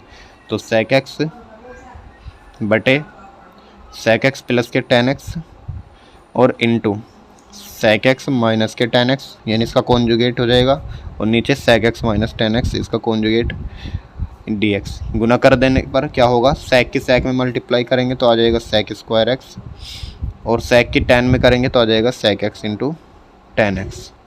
ठीक है, अब यहाँ पर देखिए ये a plus b a minus b, तो फॉर्मूला बन गया sec स्क्वायर x माइनस के tan स्क्वायर x dx। अब आपने एक फॉर्मूला पढ़ा होगा, चूँकि 1 प्लस tan स्क्वायर x बराबर किसके होता है, sec स्क्वायर x के। ठीक है, तो यहाँ से tan स्क्वायर x को अगर मैं इधर ट्रांसफ़र करूँ कितना आएगा, sec स्क्वायर x माइनस के tan स्क्वायर x 1 के बराबर होता है। ठीक है, तो इसके स्थान पर हम क्या लिख सकते हैं, 1 लिख सकते हैं। तो यहाँ पर लिखें 1। अब बचा आपका sec स्क्वायर x, इस dx को अलग लिखिए और इसके साथ समाकलन अलग लगाइए, sec x into tan x dx। तो 1 को चाहे नीचे लिखें या नहीं लिखें, मर्जी है। तो sec स्क्वायर x का किस समाकलन कितना होता है, tan x होता है, आप सभी जानते हैं। और sec x into tan x का समाकलन होता है sec x, और प्लस के c एक कॉन्स्टेंट ऐड होता ही है, ये आपका आंसर बन जाएगा। ठीक है, तो जब भी ऐसा सवाल आ जाए नीचे sec x plus tan x, तो हमेशा क्या कीजिएगा, कॉन्जुगेट से गुना कीजिएगा। चलिए नेक्स्ट क्वेश्चन देखिए, क्वेश्चन नंबर 18। देखिए स्टूडेंट्स, क्वेश्चन नंबर 18 आपके सामने मोस्ट इंपॉर्टेंट क्वेश्चन है और बोर्ड में 101% आपसे पूछा जाएगा। ठीक है, ये आपसे कहेगा 8 नंबर का आएगा सीधा कि सिद्ध कीजिए 0 to π/2 log sin x बराबर, या तो डायरेक्ट इतना आएगा माइनस के π/2 log 2, या फिर ये सवाल आएगा कि सिद्ध कीजिए 0 to π/2 log cos x बराबर माइनस के π/2 log 2। ठीक है, या तो ये सवाल आएगा या ये सवाल आएगा, दोनों का मान कितना आएगा, माइनस के π/2 log 2। देख सकते हो कितनी बार पूछा गया है, 11, 12, 17, 19, 22, 23, 24 में FC में पूछा गया, और NCERT का भी है। तो जितने भी NCERT के क्वेश्चन है उनको जरूर से करके जाइएगा, क्योंकि NCERT से ही पेपर आपका बनेगा। ठीक है, अब देखिए सवाल को कैसे करना है। तो ये निश्चित समाकलन का सवाल है, तो सबसे पहले इसको i के इक्वल मान के चलेंगे। माना i बराबर 0 to π/2 log sin x dx। इतना मान लेने के बाद अब जब भी 0 to π/2 आपकी लिमिट हो तो वहाँ पर हमेशा कौन सी प्रॉपर्टी लगती है, चौथी प्रॉपर्टी लगती है। तो आप जानते हैं प्रॉपर्टी नंबर 4 से, प्रॉपर्टी नंबर 4 से। तो प्रॉपर्टी नंबर 4 क्या कहती है, यदि आपका कोई 0 to a लिमिट है और कोई फंक्शन है f(x) dx, तो उसको हम क्या लिख सकते हैं, a में से घटा करके लिख सकते हैं। तो इसको हम लिख सकते हैं 0 to a f a minus x dx, तो दोनों का मान बराबर होता है। ठीक है, ये आपकी चौथी प्रॉपर्टी होती है, इसको आप यहाँ साइड में लिखेंगे। तो 0 to a की वैल्यू है π/2, तो अब इसको x को हमेशा किसको घटाना है, x को ही लिखना है। तो x को घटाना है π/2 में से, तो लिखेंगे 0 to π/2 log sin, अब x को घटाएंगे किस में से, π/2 में से, ये। ठीक है, अब ठीक है, ये बन गया log sine pi by two minus x. तो आप जानते हैं साइन 90 माइनस ये 90 ही तो है, तो 90 माइनस थीटा किसके इक्वल होता है, कोस थीटा के। तो लिखेंगे यहाँ पर 0 to pi by two log cos x d x. ठीक है, ये देखिए ये सवाल बन गया फिर से। अब 0 to pi by two log cos x d x, तो या तो ये सवाल आएगा या ये सवाल आएगा, दोनों ऐसे ही होंगे। समीकरण नंबर इसको 1 मान लेंगे, इसको 1 और इसको 2। अब जब भी चौथी प्रॉपर्टी लगाते हैं हमेशा दोनों समीकरणों को ऐड करते हैं। तो लिखेंगे समीकरण 1 में समीकरण नंबर 2 जोड़ने पर, तो लिखेंगे i और i जोड़ेंगे तो 2i बनेगा। इधर दोनों की लिमिट समान है और log समान है तो कॉमन आ जाएगा। तो लिखेंगे 0 टू, नहीं एक काम करिए, 0 to pi by two log sine x लिखे पहले, और फिर ये लिखे log कोस एक्स, और दोनों को dx कर दीजिए, है ना। तो ये जुड़ गया। अब log m plus log n, आपने एक फॉर्मूला पढ़ा होगा log में, चूँकि log m plus log n किसके इक्वल होता है, log m by m into n के। ठीक है, तो गुना में log में अलग अलग हम जोड़ के लिख सकते हैं। और अगर माइनस हो जाए कि log m minus log n, तब क्या होगा, log m बटे n। ये दोनों फॉर्मूले आपको याद होने चाहिए, निश्चित समाकलन में इनका बहुत यूज होगा, आगे भी सवालों में आएंगे। ठीक है, तो यहाँ पर लिख सकते हैं हम 0 टू पाई बाई टू। अब log m हो जाएगा प्लस log n, यानी दोनों की गुना कर देंगे तो log sine x into cos x बन गया। यहाँ तक कोई दिक्कत, यहाँ तक आराम से समझ में आ रहा है। ठीक है, अब ध्यान से देखिए, ये बन गया है sine x into cos x. तो sine x into cos x से कोई फॉर्मूला बना सकते हो क्या, तो आप जानते हैं sir 2 sign x into cos x का तो हम जानते हैं formula. 2 sign x into cos x का फॉर्मूला क्या होता है, साइन 2x होता है, हाँ है ना। ठीक है, अब अगर मैं यहाँ पर 2 की गुना कर दूँ तो क्या मिल जाएगा मुझे, 2 साइन एक्स कोस एक्स, फिर मैं उसके स्थान पर साइन 2x लिख सकता हूँ। तो 2 की गुना करने के लिए मुझे 2 से भाग भी लगाना पड़ेगा।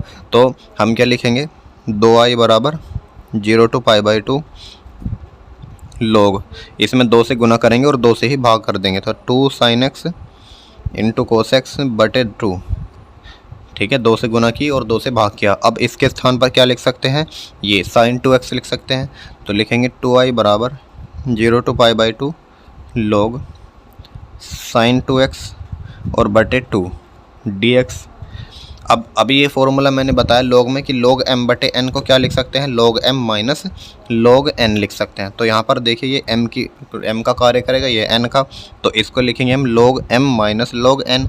तो यहाँ तक नोट करें, फिर मैं पेज पलट रहा हूँ। तो ये बन जाएगा आपका 2i बराबर 0 टू पाई बाई टू और log m क्या आ जाएगा साइन 2x और माइनस log n क्या आ जाएगा 2, और ये आ जाएगा आपका dx। ठीक है, अब दोनों इंटीग्रल को अलग अलग हम लिख सकते हैं। तो 2i बराबर 0 to pi by two log sine 2x dx और minus 0 to pi by two log 2 dx। दोनों इंटीग्रल को हमने अलग अलग लिख दिया। अब देखिए यहाँ पर अब क्या करेंगे, ये जो साइन 2x है, इस 2x को हम कोई भी वेरिएबल मान सकते हैं, यानी 2x बराबर t। तो लिखेंगे यहाँ पर माना 2x बराबर t। तो जब 2x बराबर t माना तो दोनों ओर का अवकलन करेंगे, तो यह आ जाएगा 2dx बराबर में dt। ठीक है, या हम कह सकते हैं dx का मान कितना आ गया, 1/2 dt। तो जब हम इसको में वेरिएबल मानते हैं तो लिमिट भी चेंज करेंगे। तो जब x बराबर 0 था, जब x बराबर 0 था तब t की वैल्यू कितनी हो जाएगी, तब t बराबर कितना हो जाएगा, x की वैल्यू यहाँ 0 रखेंगे तो t का मान भी 0 हो जाएगा। और जब x बराबर कितना था, पाई बाई 2 था, तब t का मान क्या आ जाएगा, पाई बाई 2 यहाँ पर रखेंगे तो 2 से 2 कैंसिल हो जाएगा, बचेगा पाई, यानी t का जो मान आएगा वो पाई आएगा। तो अब की बार जो हमारा फलन बन गया वो चेंज हो गया, t के रेस्पेक्ट में बन जाएगा 0 टू पाई, क्यों लिमिट कैसी है, अब 0 से लेकर पाई है। अब ये log एच टी रहेगा, साइन भी एच टी रहेगा। 2x के स्थान पर क्या माना हमने, t माना है तो t रखेंगे, और dx के स्थान पर क्या है, dx के स्थान पर आया आपका 1/2 dt। तो 1/2 dt, 1/2 को मैं बाहर लिखता हूँ और dt को यहाँ पर लिखता हूँ। ठीक है, ये आ गया, और ये एज इट इज माइनस के log 2 बाहर लिख सकता हूँ मैं। और 1 का समाकलन क्या होता है, 1 का समाकलन हो जाएगा x, और लिमिट चढ़ जाएगी इस पर 0 टू पाई बाई 2। यहाँ तक समझ में आया। अब ध्यान से देखिए 2i बराबर 1/2 0 to pi log sine t dt minus के log 2। इसमें limit upper limit minus lower limit करेंगे तो pi by two minus zero क्या आएगा, पाई बाई टू ही आएगा। तो पाई बाई टू को हम आगे लिख सकते हैं। अब ध्यान से देखिए, यहाँ पर एक प्रॉपर्टी नंबर 6 लगेगी। तो प्रॉपर्टी नंबर 6 आप जानते हैं, प्रॉपर्टी नंबर 6। तो प्रॉपर्टी नंबर 6 क्या कहती है, यदि आपकी लिमिट 0 टू a हो, यदि आपकी जो लिमिट है 0 टू 2a है और कोई फंक्शन है निश्चित समाकलन में, तब उसके दो मान हो सकते हैं। कब, कौन कौन से, एक तो 0 टू a f(x) dx। ये कब होगा, यदि आपका जो f 2a माइनस एक्स है वो किसके इक्वल आ जाए, f(x) के इक्वल आए। यानी अगर इसमें से 2a में से अपर लिमिट में से x को घटा करके मेरा वापस से फलन प्राप्त हो रहा है, तो मैं क्या लिखूँगा, इस फलन को, इस 2 को आगे लिख देंगे और a बचेगा यहाँ पर f(x) dx। लेकिन यदि ऐसा नहीं प्राप्त हो रहा, माइनस के f(x) प्राप्त हो रहा है, तो आएगा पूरा मान 0। ये कब आएगा, यदि आपका f 2a माइनस एक्स तो किसके इक्वल आ रहा है, माइनस के f(x) के। ठीक है, तो ये 2 चीज़ें आपको याद होनी चाहिए। तो अब यहाँ पर ध्यान से देखिए, इसको क्या लिख सकते हैं, अगर मैं साइन में क्या करूँ, इसको घटा करके देखिए, पाई में से t को घटा करके देखें तो कितना आएगा। तो साइन में जब t को घटा करके देखेंगे तो आएगा sine, log sine pi minus t, और log sine pi minus t किसके इक्वल होता है, sine pi minus theta, sine theta के इक्वल होता है। तो यह आएगा log साइन टी। तो वापस से मेरा वही फलन प्राप्त हो गया जो यहाँ पर था। तो इसका मतलब मेरा जो इसका मान आएगा फलन का, वो आएगा 0 टू a f(x) dx। लेकिन यहाँ पर f(x) कैसा है, log साइन टी है, और a की वैल्यू कितनी है, पाई है। तो सॉरी 2a की वैल्यू पाई है, तो a की वैल्यू कितनी आ जाएगी, पाई बाई 2। तो यहाँ पर लिखेंगे हम 0 टू 2i बराबर 1/2 बाहर एज इट इज था, और इसकी लिमिट आधी कर देंगे तो आधी हो जाएगी, यानी कि 2 बाहर आ जाएगा और ऊपर बचेगा पाई बाई 2। यह आएगा आपका log sine t dt minus के पाई बाई 2 log 2। ऐसे लिख देंगे, 2 से कैंसिल हो जाएगा ये। 2i बराबर 0 to pi by 2 log sine t minus के पाई बाई 2 log 2। अब आपने प्रॉपर्टी नंबर फर्स्ट पढ़ी होगी कि हम किसी भी वेरिएबल को किसी भी वेरिएबल के सापेक्ष चेंज कर सकते हैं। प्रॉपर्टी नंबर फर्स्ट क्या होगी कि 0 टू a कोई भी लिमिट है और f(x) dx है, तो हम क्या लिख सकते हैं, लिमिट को नो चेंज करके f(x) के स्थान पर ft लिख दो, चाहे fz लिख दो, है ना। तो ये ऐसे चेंज हो सकती है। तो हम क्या लिखेंगे, इसको t के स्थान पर x लिख सकते हैं या नहीं, 0 to pi by 2 log sine x minus के पाई बाई 2 log 2, 2i हो गया। अब ध्यान से देखिए, जो हमारा सवाल था, सवाल क्या था, तो सवाल हमारा था 0 to pi by 2 log sine x। तो इसमें हमने क्या माना था, इसके इक्वल i। तो ये जो मान है किसका मान है, i का, और यही वापस से हमारा फॉर्म प्राप्त हो रहा है। यहाँ पर देखिए, ये 0 to pi by 2 log sine x i के इक्वल माना था हमने, तो हम इसके स्थान पर i रख सकते हैं, हाँ है ना। तो आप कहोगे सर हाँ, तो यहाँ पर i लिखेंगे, तो लिख सकते हैं यहाँ पर 2i बराबर i, और बाकी नो चेंज करेंगे, पाई बाई 2 log 2। अब इस i को इधर ले आइए, कितना बचेगा, एक i बचेगा, माइनस के पाई बाई 2 log 2। तो यही सिद्ध करना था आपको। तो ये आपका आंसर हो जाएगा, हैंस प्रूव्ड। तो 8 नंबर का सवाल है, थोड़ा मुश्किल लगा होगा आपको, लेकिन एक दो बार आप ध्यान से देखिएगा वीडियो को वापस से करके, और ख़ुद से करेंगे तो बहुत ही आसान लगेगा। चलिए नेक्स्ट क्वेश्चन देखिए स्टूडेंट्स, नेक्स्ट क्वेश्चन आपके सामने, क्वेश्चन नंबर 19। वृत्त x² प्लस y² बराबर a² का क्षेत्रफल ज्ञात कीजिए। 2024 में 2 बार पूछा गया है, इंपॉर्टेंट क्वेश्चन है। तो ऐसे सवाल किस चैप्टर में होंगे, आप जानते हैं क्षेत्रफल वाले सवाल किस में होते हैं, समाकलन के अनुप्रयोग वाले चैप्टर से होते हैं, और 8 नंबर का सवाल हमेशा पूछा जाता है उस चैप्टर से एक।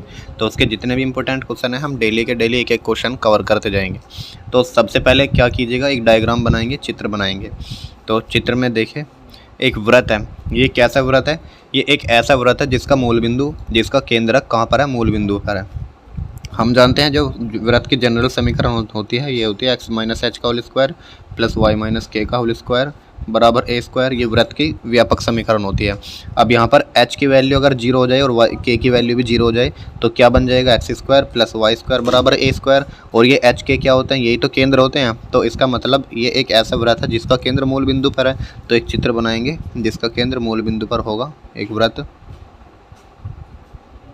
ठीक है। और ये a क्या है, a इसकी रेडियस होती है। तो यहाँ से यहाँ तक की वैल्यू a हो जाएगी।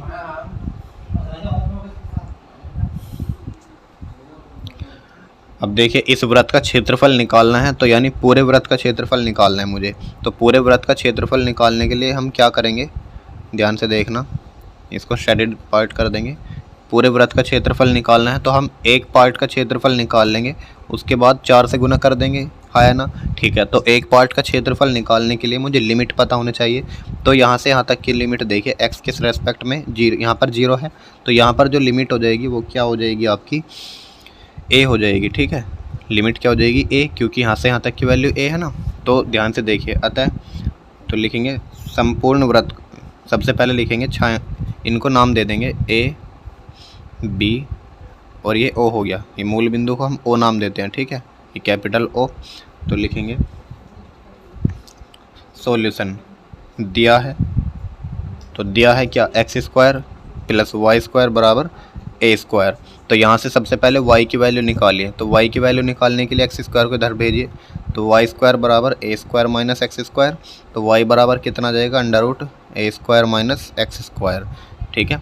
अब इस y का समाकलन करना है x के रेस्पेक्ट में। तो लिखेंगे वृत्त का क्षेत्रफल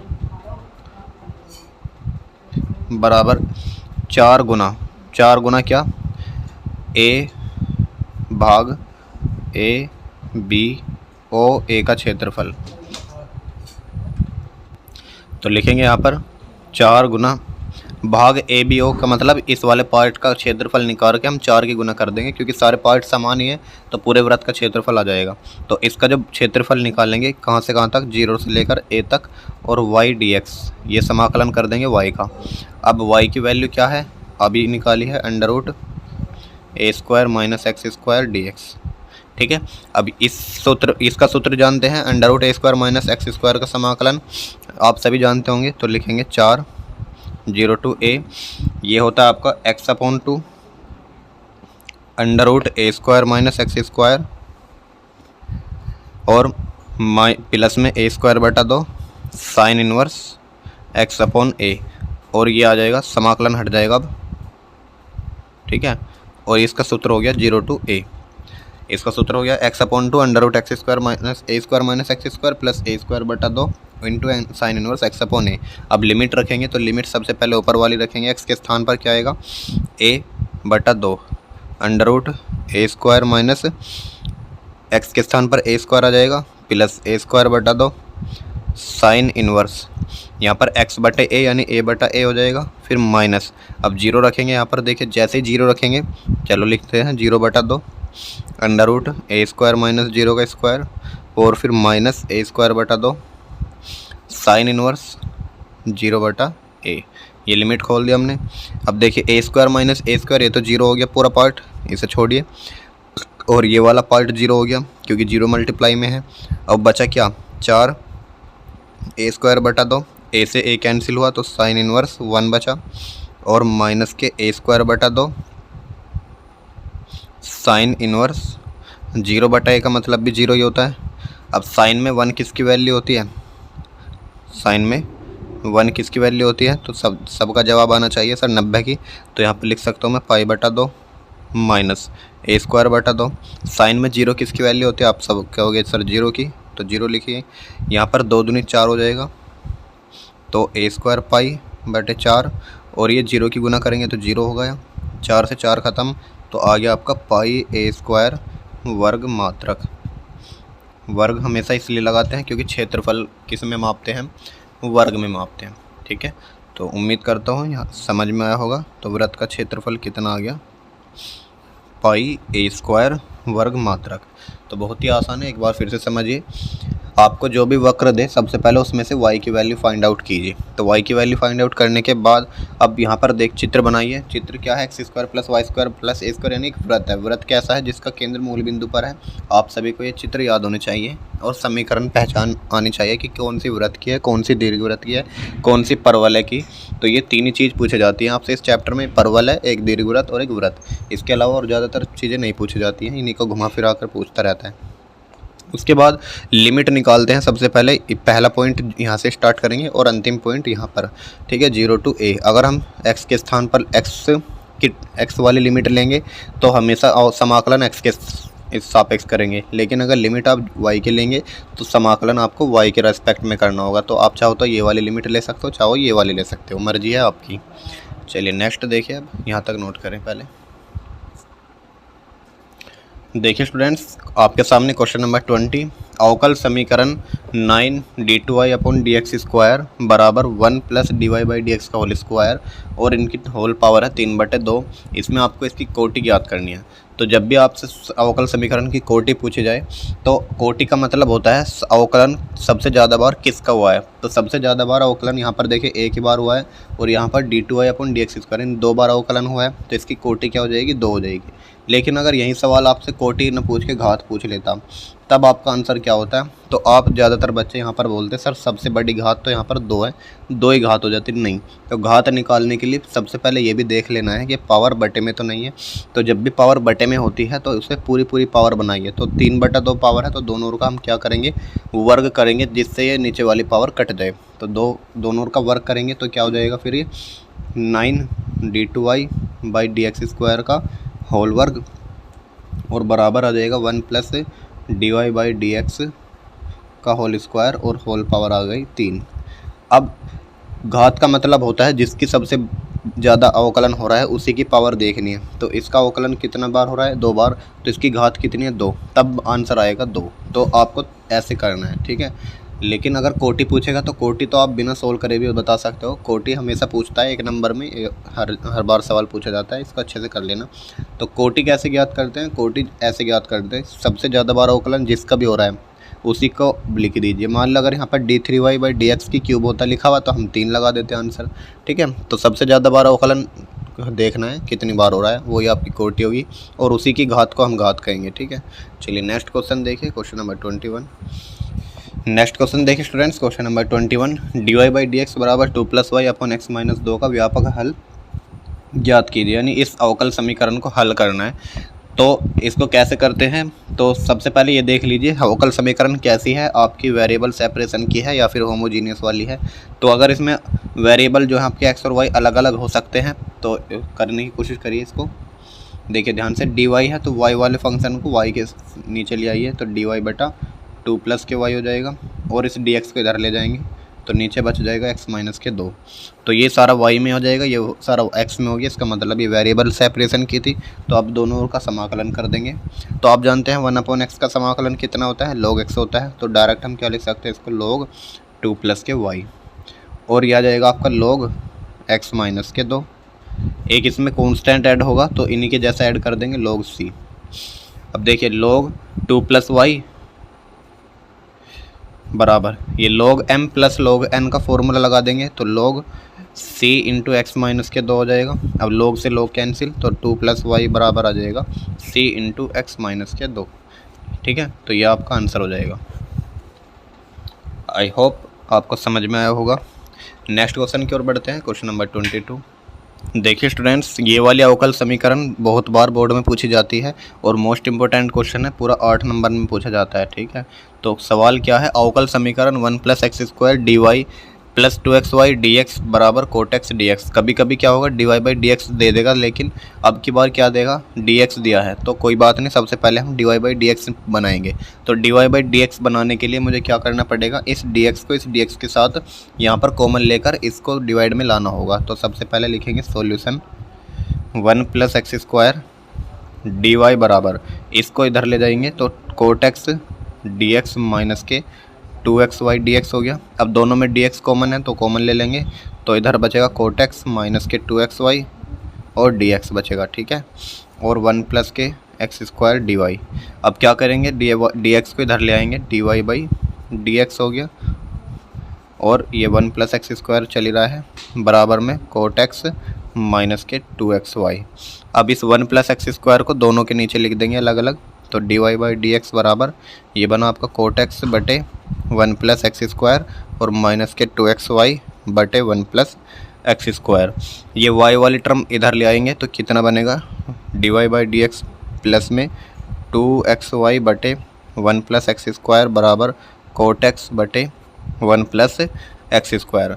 अब ये बना है आपका रैखिक अवकल समीकरण, जिसमें क्या होता है, ये किसकी फॉर्म बन रही है आप जानते हैं कि d Y by D x plus के पी वाई बराबर में क्यू, ये इसकी फॉर्म बननी है।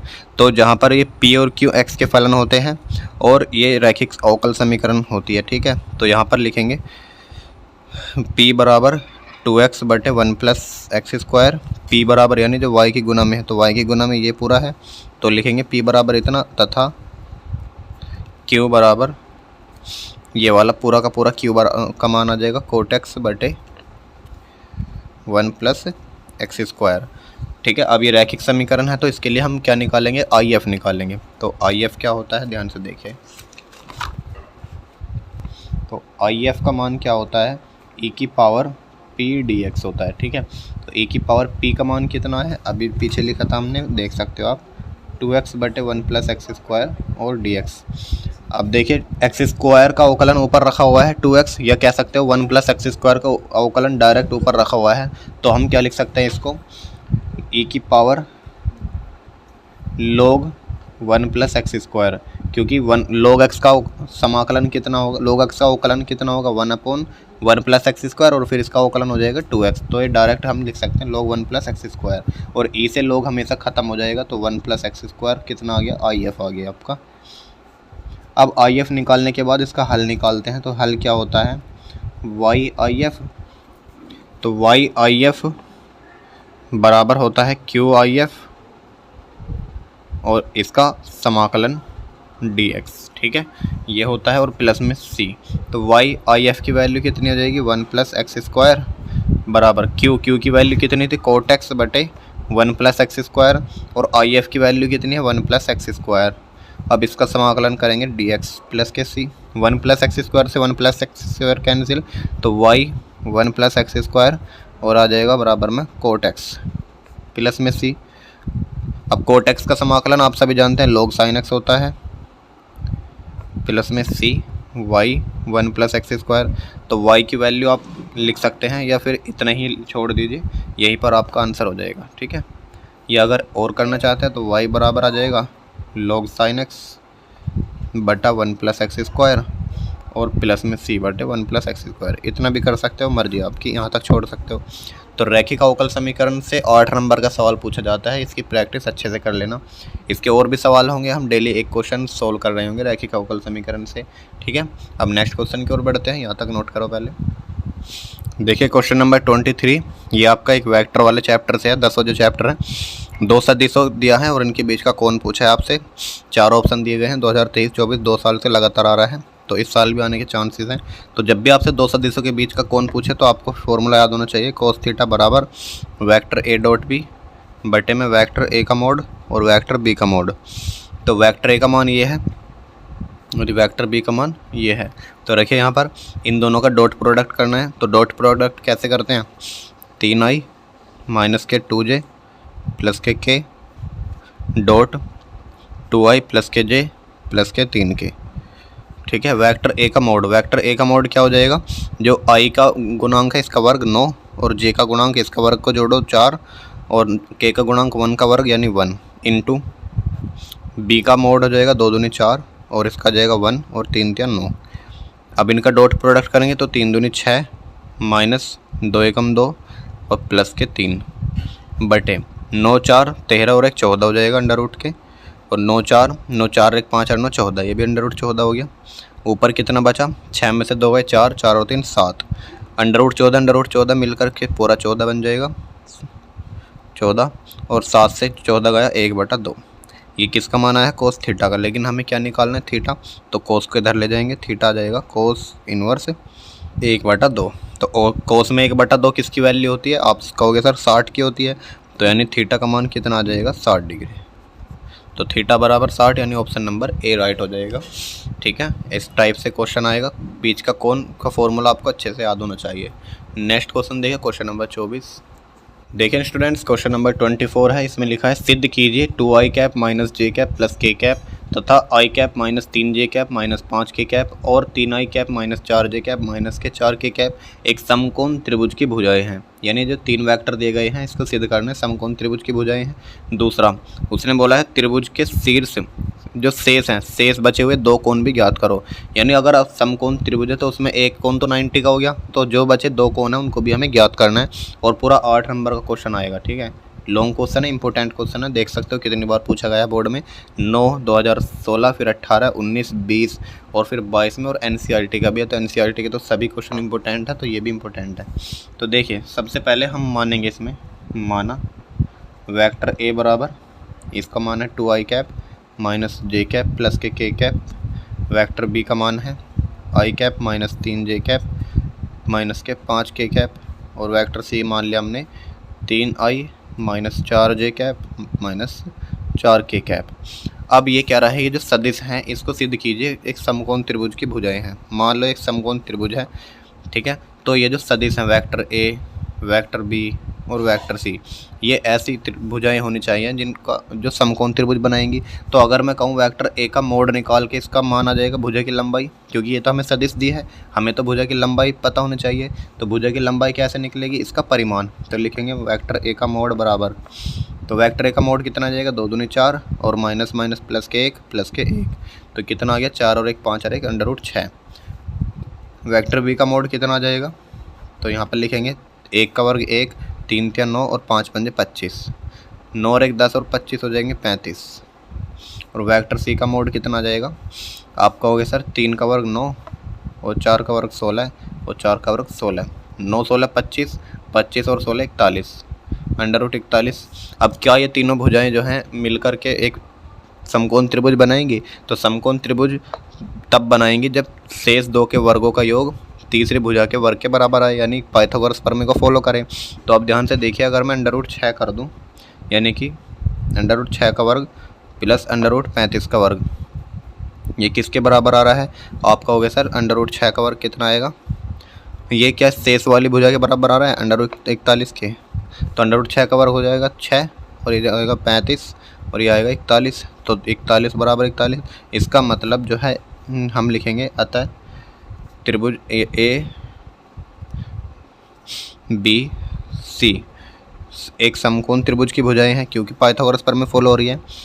एक समकोण त्रिभुज की भुजाएं हैं। अब ये तो सिद्ध हो गया कि समकोण त्रिभुज की भुजाएं हैं। अब आधा काम बचा है, त्रिभुज के शेष 2 कोण भी ज्ञात करो। तो शेष 2 कोण का मतलब है अगर ये कोण 90 है तो ये वाला कोण और ये वाला कोण निकालना है। ठीक है, अब ध्यान से देखिए, तो हमें किस किस का निकालना है, एक तो बी और सी के बीच का कोण निकालना है और एक सी और ए के बीच का कोण निकालना है। ठीक है, तो सबसे पहले लिखेंगे बी और सी के बीच का कोण।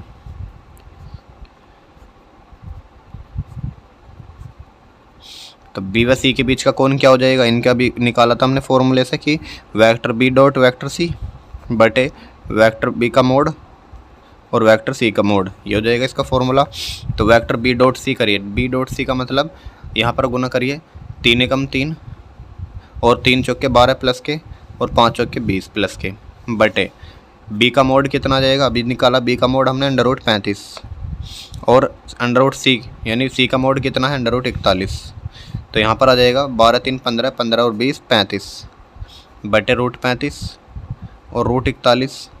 तो √35 से 35 कटेगा तो √35 आएगा ऊपर और बटे में √41, या दोनों को एक ही रूट के अंदर लिख लेंगे 35/41 कोस थीटा। तो थीटा कितना आ गया, कोस इनवर्स √35/41। तो एक कोण तो ये आ गया। ठीक है, अब दूसरा कोण निकाल लेंगे, कौन सा, ये वाला ए और सी के बीच का कोण, वेक्टर ए व सी के बीच का कोण। तो यह आ जाएगा कोस थीटा बराबर वेक्टर ए डॉट सी बटे वेक्टर ए का मोड वेक्टर सी का मोड। तो वेक्टर ए डॉट सी का मान निकालिए, ए कहाँ पर है ये रहा और सी यहाँ पर, तो 2 × 3 = 6, तो 6 लिखो, फिर -1 4 में करेंगे प्लस के 4 और 1 की 4 में करेंगे -4 बटे वेक्टर ए का मान कितना है मोड 6 और वेक्टर सी का मोड कितना है √41। तो 4 से 4 कैंसिल हुआ तो ऊपर बचा 6 बटे √6 √41। तो इसको लिख सकता हूँ 6 से 6 कैंसिल यानी √6 आया ऊपर और बटे √41। तो इनको एक ही रूट के अंदर लिखेंगे 6 बटे 41 और इधर आया कोस थीटा। तो थीटा का मान कितना आ गया कोस इनवर्स √6 बटे 41। तो शेष दो कोण भी ज्ञात हो गए, पहला कोण ये है और दूसरा कोण ये है। आई होप आप सभी को समझ में आया होगा। ठीक है, यहाँ तक नोट करें, इंपॉर्टेंट क्वेश्चन है, इसकी प्रैक्टिस कर लेना, लॉन्ग क्वेश्चन है। चलिए क्वेश्चन नंबर 25 की ओर बढ़ते हैं। देखिए स्टूडेंट्स, ये वाला क्वेश्चन मोस्ट इंपॉर्टेंट क्वेश्चन है और 101% आपके बोर्ड एग्जाम में पूछा जाएगा। पूरा 8 नंबर का क्वेश्चन पूछा जाएगा। ऐसा कोई सेट नहीं जिसमें ये पूछा ना गया हो। आप कोई से प्रीवियस ईयर पेपर उठा के देख लेना, इन ऐसे सवाल आएगा कि डायरेक्ट पूछा जाएगा रेखाओं के बीच की न्यूनतम दूरी ज्ञात करो। ठीक है, अब रेखा चाहे वो एदिश फॉर्म में दे चाहे सैदिश फॉर्म में दे, दोनों का मेथड एक ही है। आप ध्यान से इस क्वेश्चन को देखिए, आपसे कोई सा भी क्वेश्चन पूछा जाए चाहे सैदिश में चाहे एदिश में, आप उसे जरूर कर देना। ठीक है, तो कैसे करते हैं ध्यान से देखिएगा। ये जो इक्वेशन है ये रेखा की समीकरण है। रेखा की तो जनरल समीकरण होती है x माइनस में x1 बटे a1 या कोई भी हो सकता है, बराबर में y माइनस में y1 बटे b1 और z माइनस में z2 बटे में c1 ये होती है। और ये x1 y1 z1 ये क्या होते हैं, x1 y1 z1 ये होते हैं आपके दिक् अनुपात। तो यहाँ पर अगर मैं x1 की वैल्यू पूछूँ, यहाँ पर माइनस है यहाँ पर प्लस है, तो x1 की वैल्यू -1 कहोगे आप, तो लिख देना आप यहाँ पर इनका रेखाओं का सदिश रूप, रेखाओं का सदिश रूप। तो सदिश रूप क्या हो जाएगा इसका, और वेक्टर बराबर यहाँ पर x जो प्लस का साइन है तो माइनस लेंगे और माइनस का होगा तो प्लस लेंगे, सिंपल। बस यहाँ पर चिन्ह चेंज कर देना, यानी अगर प्लस है तो माइनस लेंगे और माइनस है तो प्लस लेंगे। तो सबसे पहले क्या लेंगे -1 और -1 i लिखेंगे, उसके बाद -1 j लिखेंगे, फिर -1 k लिखेंगे। ठीक है, उसके बाद लैम्बडा लगाएंगे और जो नीचे लिखा है सेम 7i -6j प्लस में 1k। ठीक है, ऐसे लिख देना है, यानी ऊपर वाले में तो चिन्ह चेंज करना है, नीचे वाले में नहीं करना। अब दूसरे का क्या हो जाएगा r बराबर x, देखिए माइनस ऑलरेडी लगा हुआ है तो क्या आएगा प्लस आएगा, तो यानी कि प्लस के 3i और प्लस के 5j और प्लस के 7k। इधर लैम्बडा की जगह अब की बार म्यू आ जाएगा और नीचे एज इट इज लिख देना i -2j और प्लस के k। अब ध्यान से देखिए ये हो जाएगा आपका a1, तो a1 वेक्टर बराबर क्या आ जाएगा, ये पूरा सदिश -i -k b1 वेक्टर क्या हो जाएगा आपका, ये वाला 7i -6j प्लस के k। a2 वेक्टर क्या हो जाएगा आपका, ये वाला vector 3i cap -5j cap plus के 7k कैप। और b2 वेक्टर क्या हो जाएगा आपका, i cap -2j cap plus के k कैप। अब आपको 3 चीज़ें निकालनी है इसमें, हम जानते हैं लिखेंगे, चूँकि ये सबसे पहले लिखिए a2 -a1। पहला स्टेप क्या है आपका, a2 -a1 निकालना। तो a2 -a1 करेंगे तो 3 में से 1 माइनस करेंगे, माइनस माइनस प्लस यानी कि 4i हो गया। -5 में से प्लस के -1 करेंगे तो प्लस के j हो जाएगा, तो माइनस के 4 हो जाएगा। 7 में से 1 गया यानी प्लस के 8 हो जाएगा k। तो ये तो आ गया आपका a2 -a1। अब निकालिए b1 cross b2, b1 cross b2। तो क्रॉस प्रोडक्ट कैसे करते हैं, i j और k। b1 कहाँ पर है, ये रहा, तो इसका वैल्यू लिखेंगे 7 -6 1 और b2 ये रही 1 -2 1। उसके बाद i लिखेंगे और इसको ढकेंगे 6 कम 6 माइनस के, और माइनस के 2 आता लेकिन प्लस के 2 हो जाएगा, माइनस के j। इसको ढकेंगे 7 कम 7 1 कम 1 प्लस के k। इसको ढकेंगे 7 दूनी 14 और प्लस के 6, कितना आ गया माइनस के 4 के i और प्लस के माइनस के 6j और माइनस के 8k। ठीक है, ये आया आपका b1 क्रॉस b2। अब तुरंत इसका मोड निकाल दीजिए, b1 क्रॉस b2 का मोड। तो b1 क्रॉस b2 का जो मोड आएगा वो कितना आएगा, 4 का वर्ग 16, 6 का वर्ग 36, 8 का वर्ग 64। 36 और 64 100 और 16 116 हो गया। ठीक है, √116 b1 vector cross b2 vector. अब फॉर्मूला लगाएंगे किसका, बीच की दूरी का।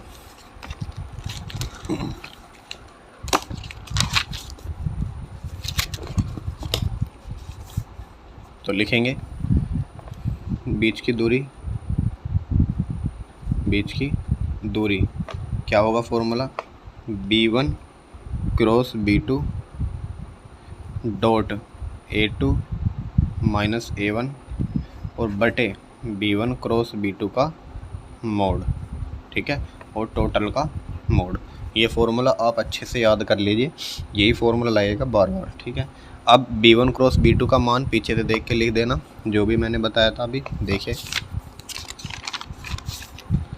यहाँ पर ये वैल्यू देख सकते हो, b1 क्रॉस b2 की वैल्यू ये है, और a2 यहाँ पर माइनस के 4i माइनस के 6j माइनस के 8k। तो लिखेंगे माइनस के 4i माइनस के 6j माइनस के 8k। ये किसकी वैल्यू है, b1 क्रॉस b2 की। और a2 माइनस a1 की क्या वैल्यू आई थी, a2 माइनस a1 की वैल्यू आई थी 4i minus 4j plus 8k। तो क्या लिखेंगे, 4i minus 4j plus 8k बटे इसका मोड आया था 116, और टोटल इसका गुना करिए, 4 चौके 16 माइनस के हो गए, और 6 चौके 24 प्लस के हो जाएंगे, और ये जाएंगे 8 64 अंडर रूट 116। तो कितना आ जाएगा यहाँ पर, ध्यान से देखिएगा 6 और 4 10 और 7 और 1 8 हो जाएगा 80 माइनस के 80 प्लस के 16 24 बटे अंडर रूट 116। देखिए यहाँ पर थोड़ा चेक करना पड़ेगा क्योंकि मिस्टेक हो रही है कहीं ना कहीं। 1 सेकंड 2 मिनट देंगे बस। देखिए सबसे पहले माइनस का लिखा, -1 उसके बाद 7 माइनस 6 और 1, उसके बाद 3 और फिर 5। यहाँ पर देखिए प्लस के 5 आता, हमने -5 ले लिया, तो ये मिस्टेक हो रही है थोड़ी सी, इसको सही कर लेंगे। यहाँ +5 हो जाएगा। तो जब हमें a2 माइनस a1 निकालेंगे तो 3 में से 1 गया 4 और 5 में से 1 गए, प्लस के 6 बचेंगे, ठीक है। तो कितना बचेगा, तो प्लस के 6 बचेगा वहाँ पर। तो वहाँ पर भी क्या कर दीजिए, प्लस के 6 कर दीजिए यहाँ पर। तो जब प्लस के 6 बचेंगे तो कितना हो जाएगा आपका, 6 चंगे 36 माइनस के 36 हो जाएगा। तो अब 36 और 64 100 और 100 और 16 116 हो जाएंगे, वो भी माइनस के। तो कितना हो जाएंगे, माइनस के 116, और माइनस हो चाहे प्लस हो, बाहर तो प्लस का ही आएगा, अंडर रूट 116, और इससे कट के ऊपर अंडर रूट 116 आ जाएगा, ठीक है। यह आ जाएगा इकाई। दूरी हमेशा किस में मापते हैं, इकाई में। तो बीच की दूरी कितनी आ गई आपकी, under root 116। Most important question है, आपसे चाहे सदिश विधि से पूछा जाए चाहे अदिश विधि से पूछा जाए, बीच की दूरी पूछी जाएगी, और आपको इसी मेथड से करना है, और अन्य मेथड से करोगे तो वहाँ पर रिल जाओगे आप, ठीक है। इसी मेथड से करना आप। चलिए नेक्स्ट क्वेश्चन देख लीजिए। देखिए स्टूडेंट्स, क्वेश्चन नंबर जो 26 है, ये भी आपका बोर्ड में 100% पूछा जाएगा। 5 नंबर का या 8 नंबर का आ सकता है। इसमें क्या होता है, एक 3 समीकरण या 4 समीकरण देगा और बोलेगा कि z बराबर इतने का न्यूनतम मान या अधिकतम मान ज्ञात करो। तो इसका मान बहुत आसान होता है ज्ञात करना। कैसे होता है देख लीजिए, कितनी बार रिपीट हुआ है बोर्ड में, 2014, 19, 20, 21, 23 और NCERT का भी है। तो इस पर ज़्यादा फोकस करना है, ध्यान दीजिए। सबसे पहले जो इक्वेशन है उनको लिखिए। दिया है x + 2y greater than equal to 10 number 1, 3x plus के 4y less than equal to 24 number 2, और x greater than equal to 0 number 3, और y greater than equal to 0 number 4। इन चारों तीनों समीकरणों को लिखने के बाद अब जो मेन समीकरण है जिसमें 2 चर हैं यानी x और y, उनको सोल्व करना है। इनसे हमें बिंदु प्राप्त होंगे और बिंदु का हम ग्राफ बनाएंगे, फिर उस पर हम दिखाएंगे कि कहाँ पर न्यूनतम मान है, कहाँ पर अधिकतम मान है। तो सबसे पहले लिखेंगे जैसे जैसे मैं बता रहा हूँ आपको सेम ऐसे लिखना है समीकरण नंबर 1 से। तो समीकरण नंबर 1 से ध्यान दीजिए, x अक्ष पर निकालेंगे सबसे पहले। x अक्ष पर y बराबर 0 होता है, आप सभी जानते हैं। तो अगर x अक्ष पर मैं एक बिंदु निकालूँ तो y बराबर 0 यहाँ पुट करेंगे, तो y का मान क्या हो गया, 0। ये पूरा 0 हो गया, तो x का मान कितना आ गया, 10 आ गया। तो x बराबर कितना आ गया, 10 आ गया। बिंदु क्या बना इसमें, बिंदु बना आपका 10,0। बिंदु किससे मिलकर बनता है? हमेशा एक्स वाई से मिलकर बनता है, यानी पहले एक्स का मान लिखा मैंने 10 और फिर वाई का मान लिखा 0। अब वाई एक्स पर निकालिए। वाई एक्स पर एक्स बराबर 0 होता है, तो जब वाई एक्स पर एक्स बराबर 0 हो गया तो 2y बराबर 10 हो गया। तो 2y बराबर जब 10 है तो y का मान कितना आ गया? 5 आ गया। तो लिखेंगे y बराबर 5। तो बिंदु क्या बना इससे? बिंदु बना मेरा 0,5, क्योंकि पहले x का मान लिखेंगे 0, उसके बाद y का मान लिखेंगे 5। अब समीकरण 2 से इसी प्रकार हम बिंदु निकालेंगे। देख लीजिए समीकरण नंबर 2 से। समीकरण 2 क्या थी? यहाँ पर लिख देता हूँ एक बार। 3x प्लस के 4y less than equals to 24 थी। ठीक है। अब समीकरण 2 से x एक्स पर, तो x एक्स पर क्या होगा? y बराबर 0। y बराबर 0 रखेंगे तो ये टर्म 0 हो गई। तो 3x बराबर 24, यानी x का मान 8 आ गया। तो बिंदु क्या बना यहाँ से? बिंदु बना आपका हो गया सर 8,0। और y एक्स पर क्या बनेगा? y एक्स पर x बराबर 0। तो जब x बराबर 0 रख देंगे, अब की बार ये टर्म 0 हो गई, यानी 4y बराबर 24। तो 4y बराबर 24 है तो y का मान आ गया 6। तो y बराबर कितना आ गया? 6। तो बिंदु कितना हो गया? बिंदु हो गया 0,6। अब हमारे पास 4 बिंदु हैं। एक देख लीजिए यहाँ पर, पहले 2 बिंदु आए 10, 0, 0, 5 और 2 बिंदु यहाँ आए 8, 0 और 0, 6। इनको एक ग्राफ पर प्लॉट कीजिए, यानी ग्राफ पर कोई भी मान निगेटिव नहीं है तो हम निगेटिव अक्षों को थोड़ा कम बनाएंगे और पॉजिटिव अक्षों को ज़्यादा बनाएंगे। तो एक्स एक्स, ये एक्स डैश एक्स, और वाई एक्स और ये वाई डैश एक्स। अब जो बिंदु है मैक्सिमम वैल्यू है इसमें 10 तक। तो यहाँ पर एक बिंदु आए थे हमारे 10, 0 और एक आया था आपका 0,5। यहाँ पर लिख देता हूँ मैं थोड़ी देर के लिए, जिससे आसानी होगी। अब देखिए ध्यान से, मैक्सिमम वैल्यू एक्स एक्स पर कितनी है? एक्स एक्स पर 10 है मैक्सिमम वैल्यू, और वाई एक्स पर मैक्सिमम वैल्यू 6 है। तो एक्स एक्स पर जो 10 लाइन तक खींच लीजिए, 1, 2, 3, 4, 5, 6, 7, 8, 9 और 10। अब वाई एक्स पर कितना खींचना है आपको? 6 तक खींचना है। 1, 2, 3, 4, 5, 6। अब ये बिंदु प्लॉट कीजिए जो हमारे बिंदु आए थे। 10, 0 को प्लॉट करेंगे तो कहाँ मिलेगा? 10, 0 यहाँ पर। 0,5 कहाँ मिलेगा? यहाँ पर। तो इन दोनों को मिला दीजिए, फीटे से मिला लेना आप। ठीक है। तो जब इन दोनों को बिंदु को मिलाएंगे तो ऐसे जाएगी एक रेखा। और ये रेखा कहाँ किससे आई थी? समीकरण 1 से आई थी। ये 2 बिंदु किसके हैं? समीकरण 1 के ही तो हैं। तो समीकरण 1 को इस पर रिप्रेजेंट कर देंगे। समीकरण 1 थी, देख कर लिख लेना आप पीछे से, 2x x plus 2y greater than equals to 10। ये थी समीकरण नंबर 1। अच्छा, अब ये 2 बिंदु प्लॉट कीजिए। 8, 0 कहाँ पर होगा? 8, 0 यहाँ पर होगा। और 0, 6 कहाँ पर मिलेगा? 0, 6 यहाँ पर मिलेगा। तो इन दोनों को मिलाइए। तो इन दोनों को मिलाएंगे तो ऐसे मिलेंगे ये। ठीक है, ये ऐसे मिल के जाएंगे। फीटे से खींच लेना, एकदम परफेक्ट आएगा लाइन। अब दूसरी समीकरण को नाम दीजिए। दूसरी समीकरण जो भी थी ये थी 3x plus 4y less than equals to 24। 3x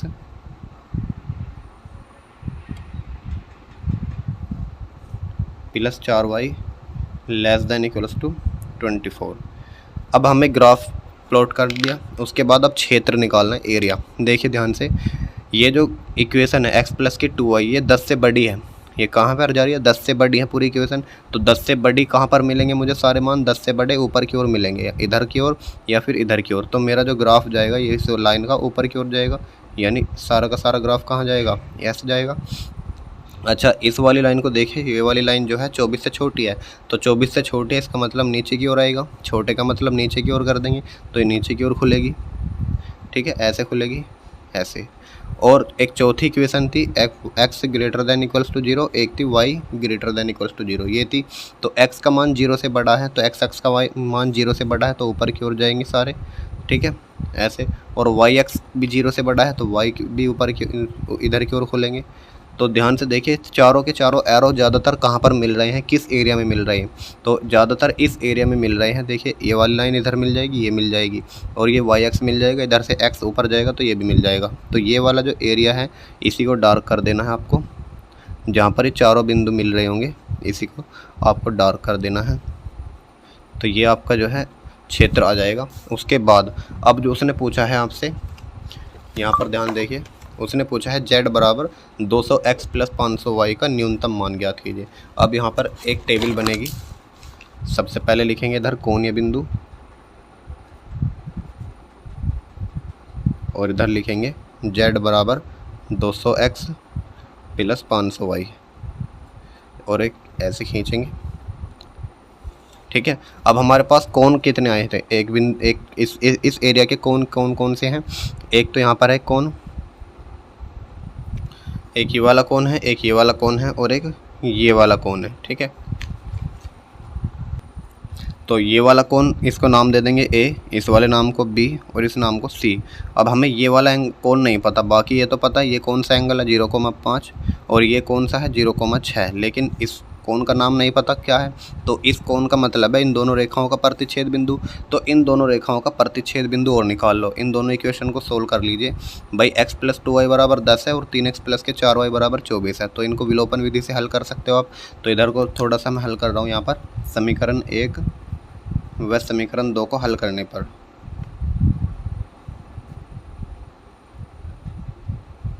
तो समीकरण 1 को इसमें 2 की गुना कर लेंगे तो ऊपर आ जाएगा 2x प्लस में 4y बराबर 20, और नीचे आ जाएगा दूसरी समीकरण, सॉरी यहाँ पर जो है 3 है तो 3 के गुना करेंगे ऊपर, तो 3x और यहाँ पर 3 दूनी 6y हो जाएगा और 3 दाएँ 30 हो जाएगा।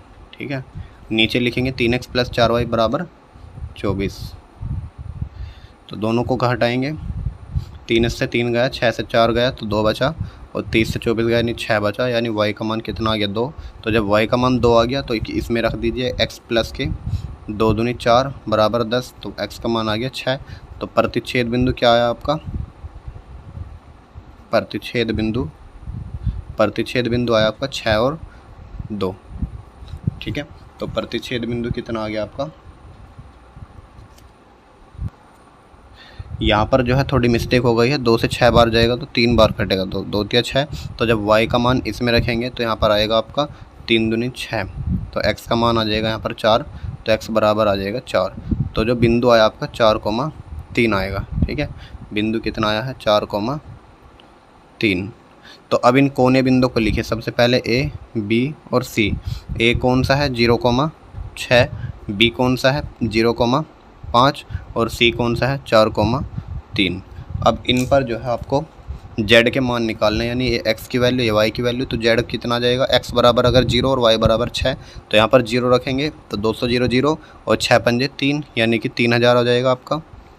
ठीक है, अब अगर Z का मान यहाँ पर देखें, x की वैल्यू 0 और y की वैल्यू 5, तो 0 × 0 ये तो 0 हो जाएगा, और 5 पंजे 2500 हो जाएगा आपका। और यहाँ पर कितना आ जाएगा 4 दूनी 8 यानी 800 प्लस और 3 पंजे 1500 मिलकर आ जाएगा 2300। तो इसमें आपसे पूछा था Z का न्यूनतम मान, तो न्यूनतम मान देखिए कौन सा है 3000, 2500 और 2300 में ये न्यूनतम है। ठीक है, तो लिखेंगे अतः बिंदु 4,3 पर Z का मान न्यूनतम है, Z का मान न्यूनतम है। ये सवाल मोस्ट इम्पोर्टेंट है, एक बार फिर से समझ लीजिए। सबसे पहले क्या करना है आपको, 2 इक्वेशन देगा या 3 इक्वेशन देगा, उनके बिंदु निकाल लीजिए x अक्ष पर और y अक्ष पर। ठीक है, उसके बाद जो इनके प्रतिच्छेद बिंदु होगा उसको भी निकाल लेना है साथ में।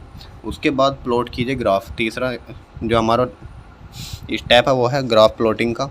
ग्राफ प्लॉटिंग के बाद एक टेबल बनाएंगे, उसमें जो है Z का मान निकालेंगे और जो उसने पूछा है वही लिखेंगे। अगर वो अधिकतम मान पूछा तो इन 3000 आंसर था, लेकिन अगर न्यूनतम पूछेगा तो 2300 आंसर हो जाएगा। उम्मीद करता हूँ समझ में आया होगा। नेक्स्ट क्वेश्चन देखिए। देखिए स्टूडेंट्स, क्वेश्चन नंबर 27 आपकी स्क्रीन पर। 2 पासे एक साथ उछाले जाते हैं और ये लास्ट चैप्टर का सवाल है, यानी प्रायिकता वाले चैप्टर के सवाल है। तो 2 से 3 क्वेश्चन करेंगे उसके भी, फिर आपकी वीडियो फिनिश हो जाएगी। तो देखिए यहाँ पर इसको करने की कोशिश कीजिए। 2 पासे एक साथ उछाले जाते हैं, प्राप्त अंकों का योग अभाज्य होने की प्रायिकता ज्ञात कीजिए। यानी 2 पासे जब एक साथ फेंके जाते हैं तो उन पर जो अंक आएंगे या उनका जो योग होगा वो अभाज्य होगा। इसकी क्या प्रायिकता है, तो ऑप्शन है 5/12, 11/12 या 5/18 या 13/18। 2019 में आपसे पूछा भी गया। तो ऐसे सवालों को करना बहुत आसान होता है। सबसे पहले ध्यान दीजिए, जब भी 2 पासे फेंके जाते हैं तो हमारे जो परिणाम आएंगे, टोटल परिणाम कितने होंगे 36 होंगे। ठीक है, कुल परिणाम कितने होंगे 36 होंगे।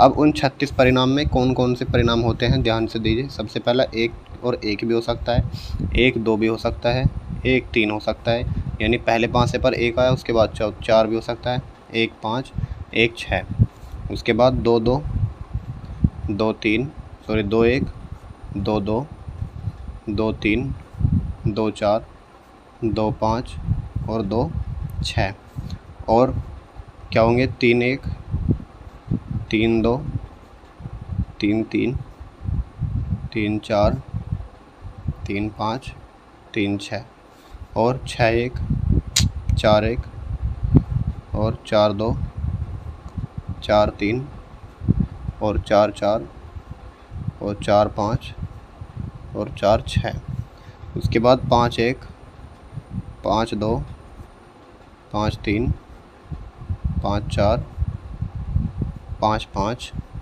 और 5 6, उसके बाद 6 1 6 2 6 3 और 6 4 6 5 और 6 6। ये संभव परिणाम हो सकते हैं कुल, इनके अलावा और कोई परिणाम नहीं हो सकता। अब उसने पूछा है कि अंकों का योग जो है उनका अभाज्य होना चाहिए। अब अंकों का योग करके देखिए, 1 और 1 2, क्या 2 अभाज्य है? बिल्कुल है। ठीक है, 1 और 2 3, तीनों के अभाज्य है? बिल्कुल है। 1 और 3 4 अभाज्य नहीं है। 1 और 4 5 अभाज्य है। 1 और 5 6 अभाज्य नहीं है। 1 और 6 7 अभाज्य है। 2 और 1 3 अभाज्य है। उसके बाद 2 और 2 4 अभाज्य नहीं है। 2 और 3 5 अभाज्य है। और 2 और 4 6 अभाज्य नहीं है। 2 5 7 अभाज्य है। 2 6 8 नहीं है। 3 और 1 4 नहीं है। 3 और 2 5 अभाज्य है। 3 और 3 6 अभाज्य नहीं है। तो 3 और 4 अभाज्य 3 और 4 7 अभाज्य है। 3 5 8 अभाज्य नहीं है। 3 और 6 9 अभाज्य नहीं है। 4 और 1 5 अभाज्य है। 4 और 2 6 अभाज्य नहीं है। 7 अभाज्य है। 8 नहीं है। 9 नहीं है। 10 नहीं है। 6 नहीं है, 7 हो जाएगी। 5 और 3 8 नहीं है। और 5 और 4 यहाँ पर हो जाएगा, 5 और 4 9, और 5 और 5 10, 5 6 11 अभाज्य है। 6 और 1 7 अभाज्य है। 6 और 2 8 नहीं है। 6 और 3 9 नहीं है। 6 4 10 नहीं है। 6 5 11 अभाज्य है। अब देखिए टोटल कितने अभाज्य हैं? 1 2 3 4 5 6 7 8 9 10 11 और फिर 12, उसके बाद 13 14 15, यानी 15 परिणाम हमारे अभाज्य आ रहे हैं। तो अंकों का योग अभाज्य आने के परिणाम, अभाज्य आने के परिणाम, तो कितने हैं इसमें? 15 परिणाम ऐसे आए हैं जो जितने में अभाज्य हो सकता है। अतः प्रायिकता बराबर, तो क्या हो जाएगा 15/36। तो 15 में 5 3 से काट लीजिए, 3 पंजे 15 और 3 12 36, यानी आंसर क्या बना? 5/12। तो आंसर क्या जाएगा इसका? 5/12। ठीक है, तो बहुविकल्प क्वेश्चन आंसर था, बहुविकल्प क्वेश्चन था, तो इसका आंसर क्या हो जाएगा? Option number A. ऐसे एक और क्वेश्चन कराऊंगा, उसको देखिए, क्वेश्चन नंबर 28 को यहाँ तक नोट करें पहले। स्टूडेंट्स, ये क्वेश्चन नंबर 28 है। 2 सिक्कों को एक साथ उछाला जाता है, दोनों पर पट आने की प्रायिकता क्या है? और ये आपका 2024 में पूछा भी गया है। ठीक है, तो सेम ऐसा ही है जैसे हमने ऊपर अभी किया है, उसमें पाँचे फेंके थे, इसमें सिक्के फेंकेगा। तो जब 2 सिक्कों को एक साथ फेंका जाता है तो कुल परिणाम कितने आते हैं? कुल परिणाम आते हैं 4। और वे 4 कौन कौन से होते हैं? एक तो हेड हेड, या फिर हेड टेल, या टेल हेड, या टेल टेल। ये कुल 4 परिणाम हो सकते हैं जो 2 सिक्कों को एक साथ फेंका जाएगा। अब उसने बोला है कि दोनों पर पट आने की, यानी दोनों पर पट का मतलब है दोनों आपके टेल आने चाहिए। तो दोनों पर, सॉरी, पट का मतलब होता है हेड, तो दोनों पर हेड का मतलब हो जाएगा, एक ही परिणाम है केवल जिस पर दोनों पर हेड होगा। तो लिखेंगे प्रायिकता बराबर 1/4, यह आपका आंसर हो जाएगा। ठीक है, अगर आपसे पूछ लेता दोनों चिताने की प्रायिकता तब भी 1/4 होगी। ठीक है, चलिए नेक्स्ट देखिए क्वेश्चन नंबर 29। देखिए स्टूडेंट्स, क्वेश्चन नंबर 29, यदि PA बराबर 3/13, PB बराबर 5/13 और PA इंटरसेक्शन B बराबर 2/13, तो PB/A का मान ज्ञात करो। ये बहुत इंपॉर्टेंट है, हर कई बार पूछा जाता है। ठीक है, तो यहाँ से कैसे सोल्व करते हैं? आप जानते हैं P/A का फॉर्मूला, PB/A का फॉर्मूला क्या बनेगा कि सर PA इंटरसेक्शन B और बटे P/PA, ठीक है, जो भी बटे में उसकी प्रायिकता। तो PAB का मान कितना है? PA इंटरसेक्शन B का मान है 2/13, तो ऊपर लिखेंगे 2/13। PA का मान कितना है? 3/13, तो लिखेंगे 3/13। 13 से गया 13, तो कितना आ गया? 2/3। तो बताओ, है ना जी? तो बहुत आसान क्वेश्चन है और 2 नंबर में ज़रूर पूछा जाएगा। नेक्स्ट देखते हैं क्वेश्चन नंबर 30 और आज की वीडियो का लास्ट क्वेश्चन हो जाएगा वो। देखिए स्टूडेंट्स, क्वेश्चन नंबर 30, यदि ए और बी दो स्वतंत्र घटनाएं हैं जहां पी ए बराबर 0.3 और पी बी बराबर 0.6, तो ज्ञात कीजिए number 1 P A intersection B और number 2 P A union B. ये आपका 3 साल से लगातार पूछा जा रहा है, 2019, 20 और 22। ठीक है, इंपॉर्टेंट क्वेश्चन है। तो जब भी दो घटनाएँ स्वतंत्र होती हैं आपको एक कंडीशन याद होनी चाहिए, ए और बी, ए व बी, यदि ए व बी दो स्वतंत्र घटनाएँ हैं, दो स्वतंत्र घटनाएं हैं, तब आपका जो पी ए इंटरसेक्शन बी होता है वो किसके बराबर होता है, P A into P B के। ठीक है, ये होता है इसका फॉर्मूला, किसका, दो स्वतंत्र घटनाओं का। तो आपसे सबसे पहले पूछा है पी ए इंटरसेक्शन बी, तो यही पूछा आपसे, तो क्या करिएगा, इसमें दोनों की गुना कर देना है, P A into P B की। अब पी ए का मान कितना है 0.3 और पी बी का मान कितना है 0.6, तो कितना आ जाएगा 6 × 18, 0.18 आंसर। और नंबर 2 जो पूछा है आपसे, ये पूछा है पी ए यूनियन बी। ठीक है, यूनियन का फॉर्मूला क्या होता है, आप जानते हैं, P A plus P B और minus P A intersection B, ये होता है। तो पी ए का मान कितना है 0.3 और पी बी का मान कितना है 0.6 और ये कितना आया 0.18। तो सोल्व करेंगे, 3 और 6 9 प्लस माइनस में 0.18, तो 18 में से 9 जाएंगे 0.09 आएंगे, वो भी माइनस के, सॉरी 9 में से 18 जाएंगे, कितना आएगा, 10 में से 8 गए बचेंगे 2 और 7 में से 1 गए बचेंगे 6, 8 में से 1 गए बचेंगे 7, तो 0.72 इसका आंसर आ जाएगा। तो ठीक है, यहाँ पर आपकी वीडियो लास्ट होती है। अब एक क्वेश्चन मैं आपको होमवर्क के लिए देता हूँ, उसको कमेंट बॉक्स में मुझे आंसर बताइएगा और ये भी बताना है आपने अपना स्कोर कि आपने 30 क्वेश्चन में से कितने सही किए हैं, कितने गलत किए हैं। ठीक है, चलिए ये क्वेश्चन आज के लिए आपका होमवर्क है। ठीक है, इसको मुझे बताना है कमेंट बॉक्स में। वीडियो कैसी लगी, अच्छी लगी हो तो एक प्यारा सा कमेंट करके ज़रूर बताना और अपने साथियों को शेयर करना। अगर आपका कोई भी डाउट रहा है तो आप मुझे टेलीग्राम पर मैसेज कर सकते हैं और अगर आपको इस पूरे सॉल्यूशन की PDF चाहिए तो मुझे बता देना, मैं आपको टेलीग्राम पर प्रोवाइड कर दूंगा। टेलीग्राम का जो चैनल है वो भी इसी के नाम पर है, स्टडी विद फैसल, तो वहाँ पर जाके आप ज्वाइन कर लेना। ठीक है, चैनल पर नए हो तो चैनल को सब्सक्राइब कर लेना और मिलते हैं बाकी कल नए प्रैक्टिस सेट में। तब तक के लिए जय हिंद।